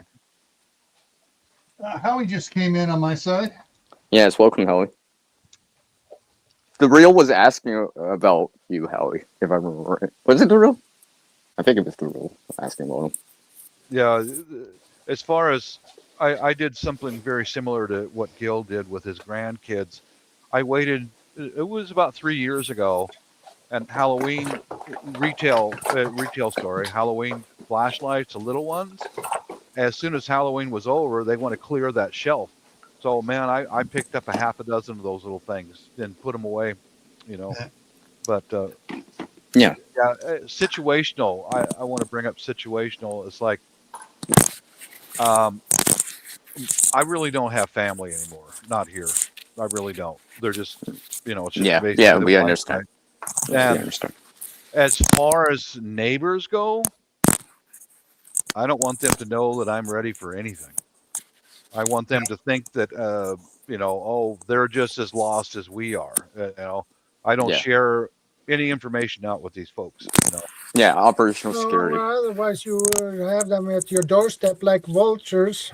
I saw that, Shadow, when the region lost power. There were thousands of people who didn't have any resources at all. That's why I keep my mouth shut. Yeah. Right. They didn't even have a battery bank for their phone. So I talked about earlier tonight on the on what I have in the kitchen. So I went and took a picture of it so I can get this up here so you can see what I got there.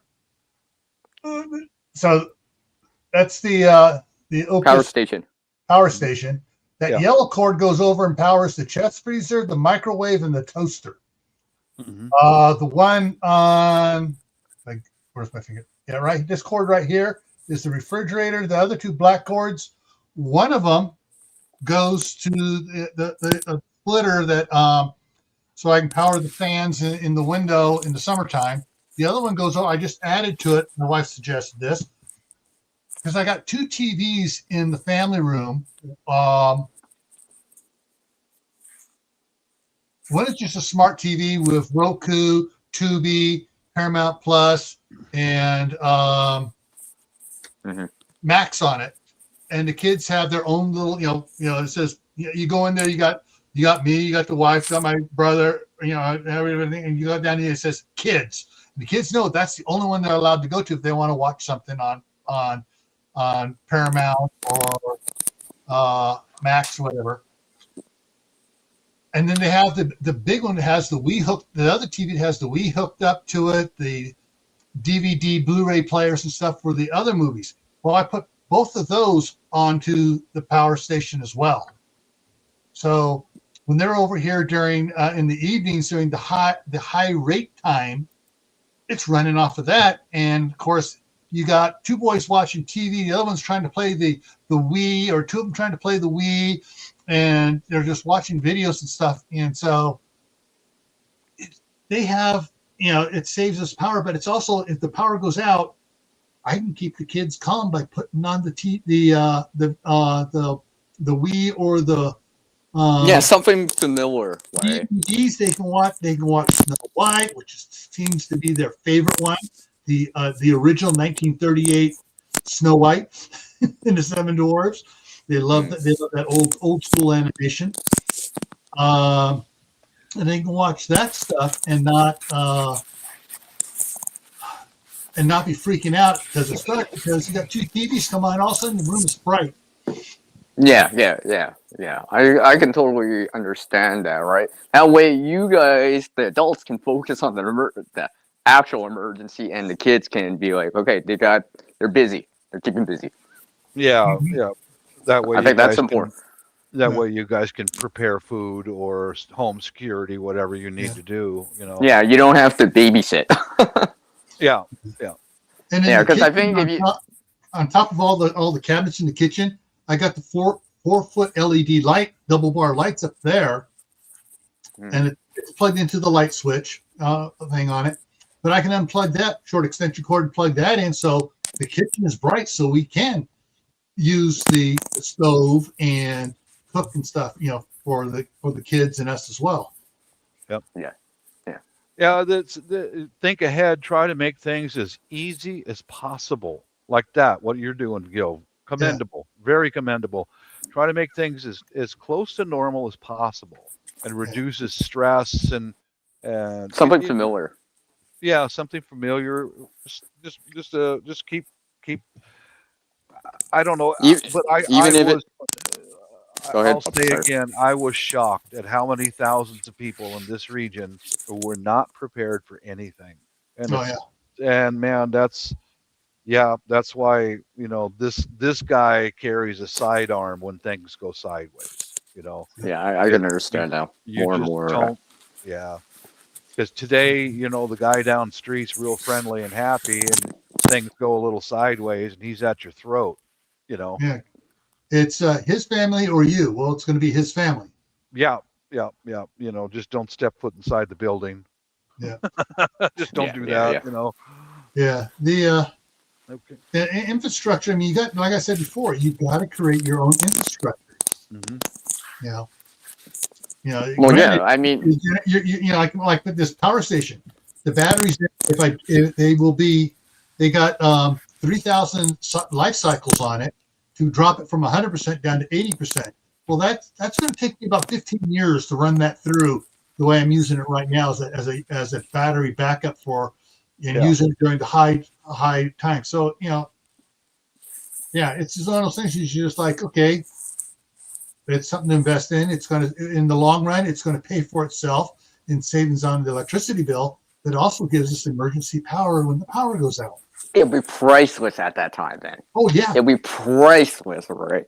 Like, imagine when the power goes down and you got batteries, you got a flashlight, you got all this stuff. All that gear will be priceless at that time, because most likely you won't be able to get it, or it'll be very hard to get. Yeah. Or you'll have to play these outrageous price gouge prices, right? Yeah. Right. Look at that hand sanitizer, all that stuff that happened, right? And stuff happened because people didn't have any, and they paid for whatever they could get. TP was like that too. The family that owns a coffee shop, I'm pretty in tight with them because, I'm a solid guy.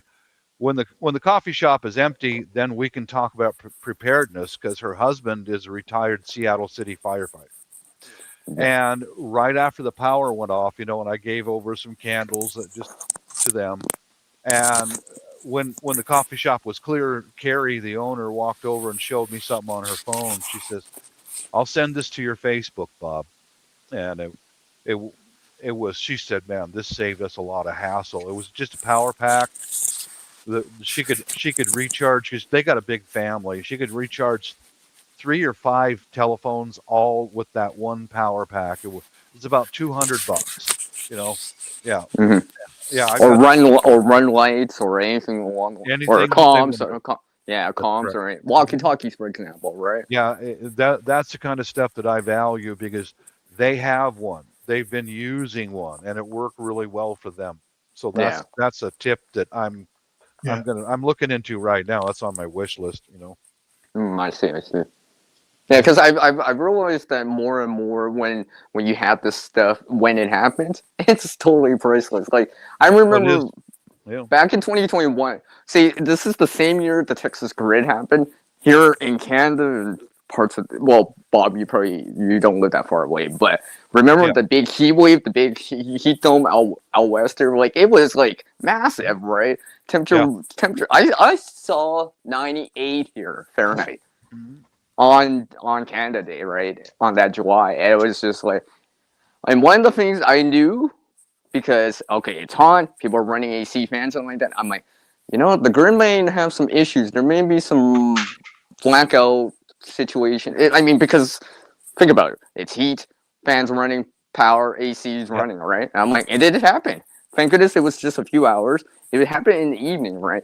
But one of the things and because it was hot, I wanted to take a really quick shower. But because the room doesn't have light and I don't have power, I was running solar lights in the shower, right? But I was able to do that. And it gave me something like, Yeah. I can do this, Yep. right? And you walk out refreshed and happy while your neighbors Yeah, are I can think clearly again, right? Like, all right, who showered? No, because when the first thing I noticed was like people were walking outside because they couldn't stay inside because they got no AC, they don't have backup power to run that, right? So they're doing old school by going outside, right? Because and people wanted to see what's going on in the affected area and all that stuff, right? So Bob, I noticed that. I know you were talking about charging up the phones and stuff. Yeah. Here's a blow up of it on it. So you see those right over here on this side here. Those are USB. Mhm. 2 of them are C's. The other 4 are the regular USB A's. Yeah. So it's the one is the USB C's are 100 watts, and the other ones are 30 watts. So right on. You can switch me back now. Oh, can I add in something? You guys were talking about battery banks and stuff. Like one thing I do try to do now is like especially if you have more than one, is always make sure the one's always fully charged. Mm-hmm. I try to maintain that as much. So if you're gonna like take off or whatever, you're going on a camping trip or you got a bug out, whatever, you can just grab that one and you know that one's full. Versus, I was using this half one during the week.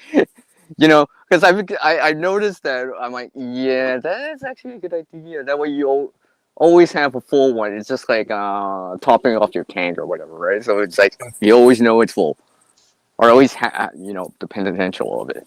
Yeah. This one's down to 1%. This one's at 95%. So yeah, I need to charge this one back up again. Yeah. Because I follow someone else here on YouTube, right? And she always maintains her battery banks and power stations as much as possible, right? As full as possible, right? She always maintains it, and she's shown them on video, right? And I'm like, yeah, that way when something happens, you actually have full power. It's just like having the full tank of gas or having a fully charged phone when it happens, right? That kind of thing. So you're ready. Because that'll buy you more time, right? That extra half a tank, that extra half capacity of the battery, that buys you more time, right? Versus, my battery's down to 1%. The battery bank only has 1 bar. The power station only has 10%. That's not gonna buy you that much time. It'll buy you a little bit of time, but not that much. Yeah. All right. Popping both these off right now. Bob, can I ask you a question? Just for the sake of knowledge, I mean, for my sake, when you said about these thousands of people, right?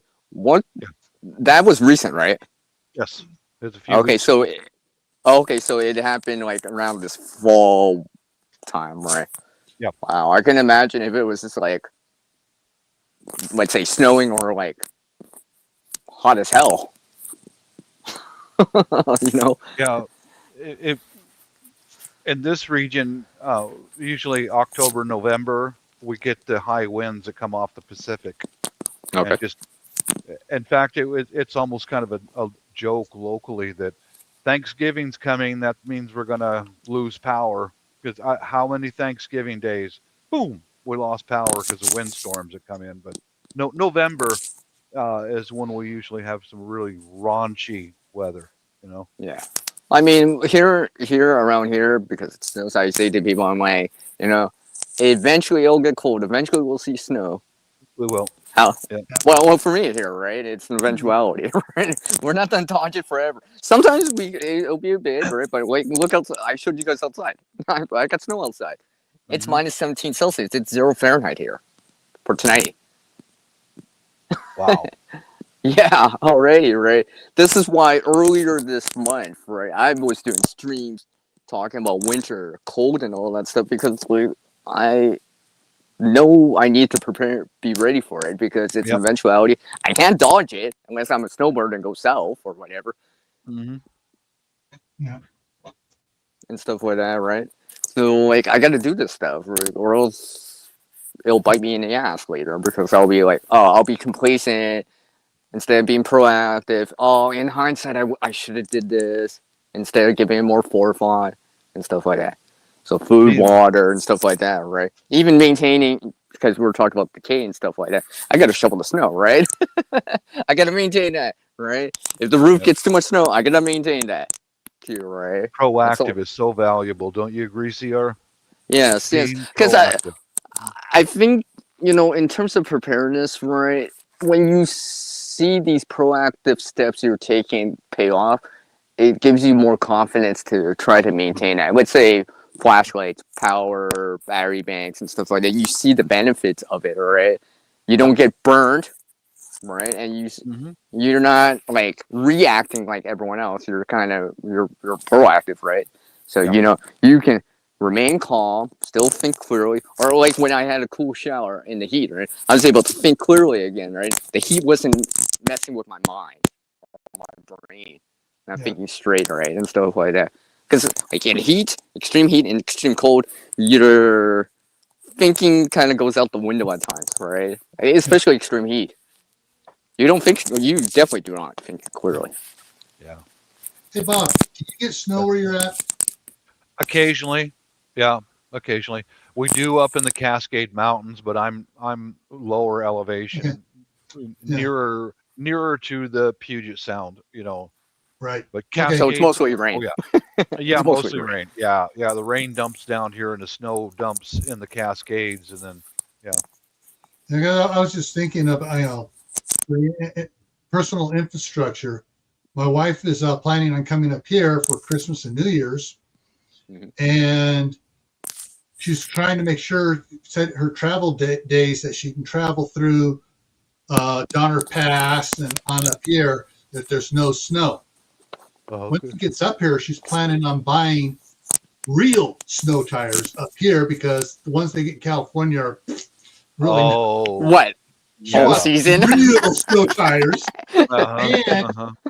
She'll probably pick up a set of rims so she can just get them, get them mounted on the rims and just swap off. And when she gets back down there, she'll have them just go down to Les Schwab and they'll do the free swap the tires. I did that for years, Gil, when I was still working. You bet. I had all 4 tires sitting in the garage.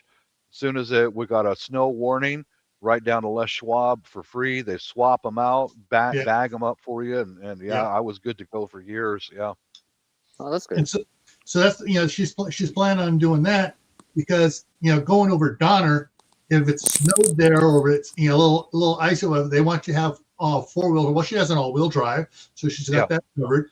But they want to see real snow tires or have you put chains on. Yeah.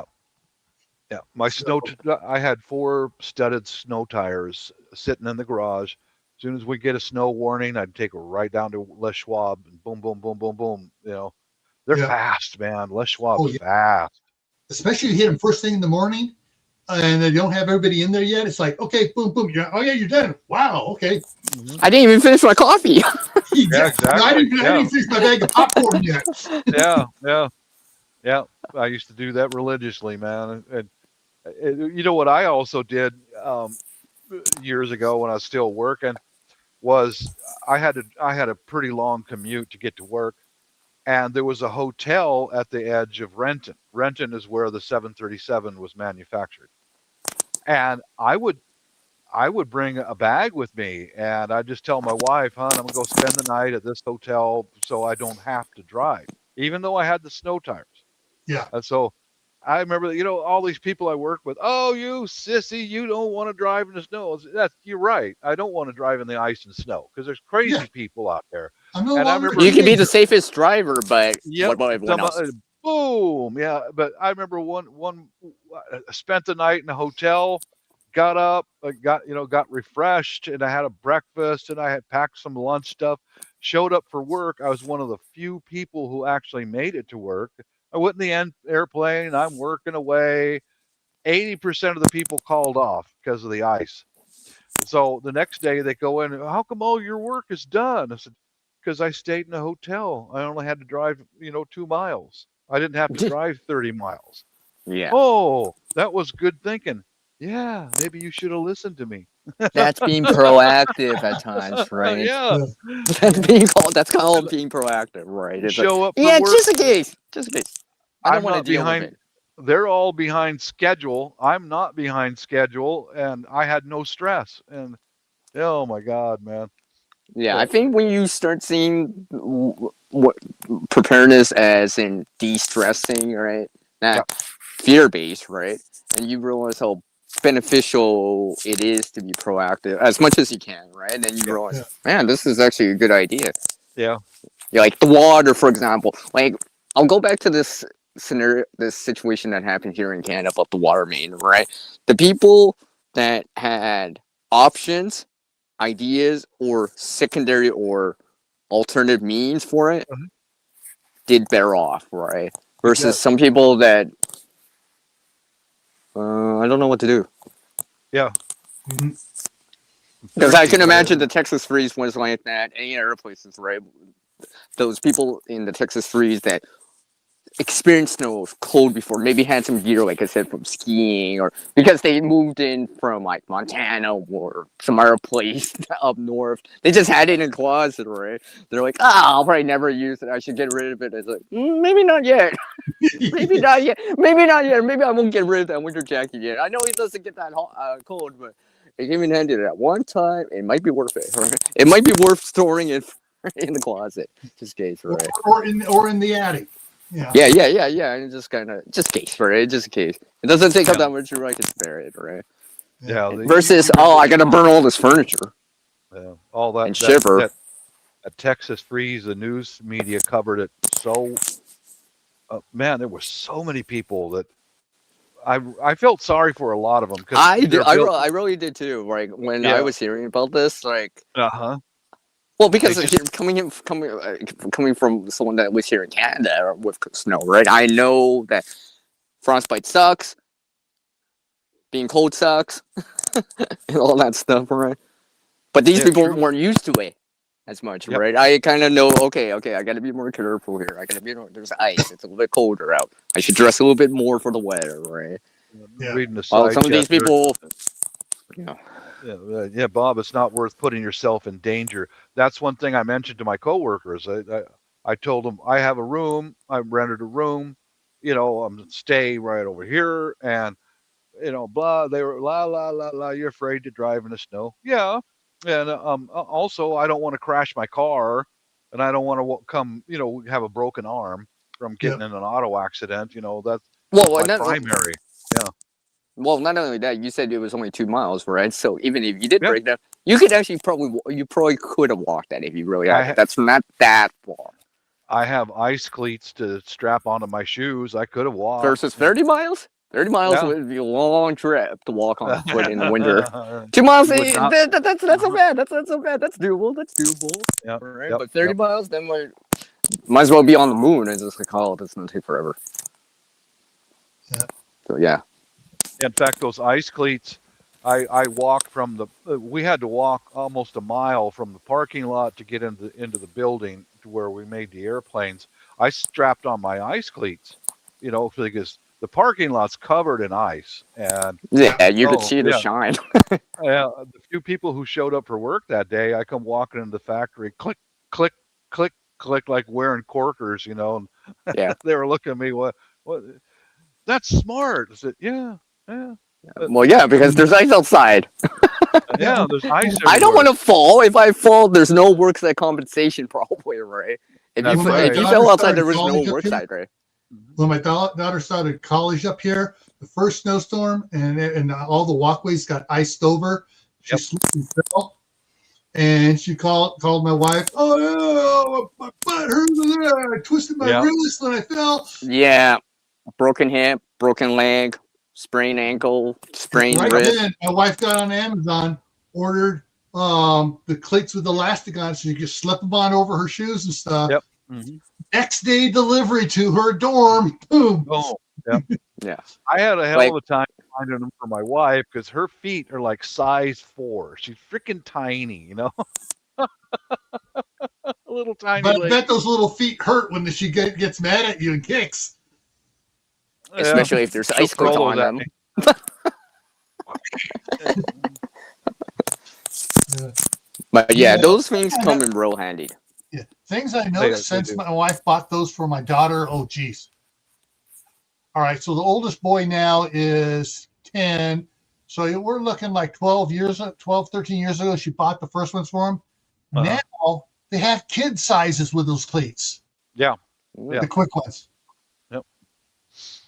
You know, and just to relate this into the decay topic here, imagine, like I said, the snow's taking over and there's ice on the ground. I think the last thing you want is to slip and fall and sprain, break something, and be less capable, because you would be less capable. Elbow.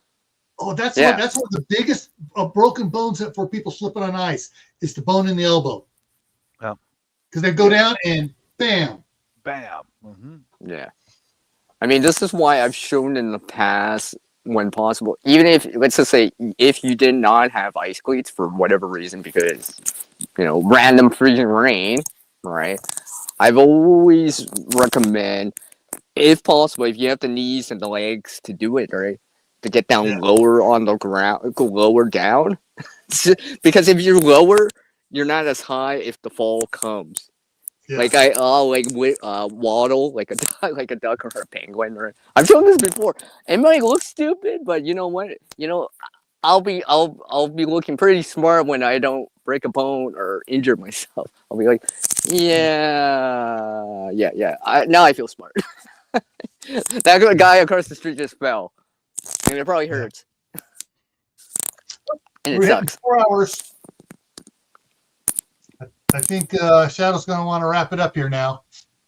Yeah, I think I begin to get quite tired now. So Yeah. He's not used to all of us coming back. The 3 of us here. well, He's it's like, fun. Yeah, but the problem is I caught a cold as well, so that makes I me see. Yeah. even more tired than I usually are. oh, hey, just before we wrap up, I would like to speak to you after in the back room, Gil, since I haven't spoken to you for a while. If you Okay. got time. No, it won't be that long. It won't be that long. Okay. I'm not planning like So- 10, 15 minutes at most. All right. We'll hang on. We'll hang on after Shadow shuts it down. We'll have a private little chat. Yeah. I mean, I gotta welcome you back. Right? Yeah. So, that's how. Okay, guys. Thanks for stopping by. I appreciate it. Stay safe. Stay prepared. Be part of Plan the ahead. solution, Plan ahead. not the problem. And I will see you guys next week. Same time, same channel, Alrighty. and a new topic. Do you have a topic? No, but I figured Okay. that out. He's working on it. He's working on it, right? He'll work on it. All right.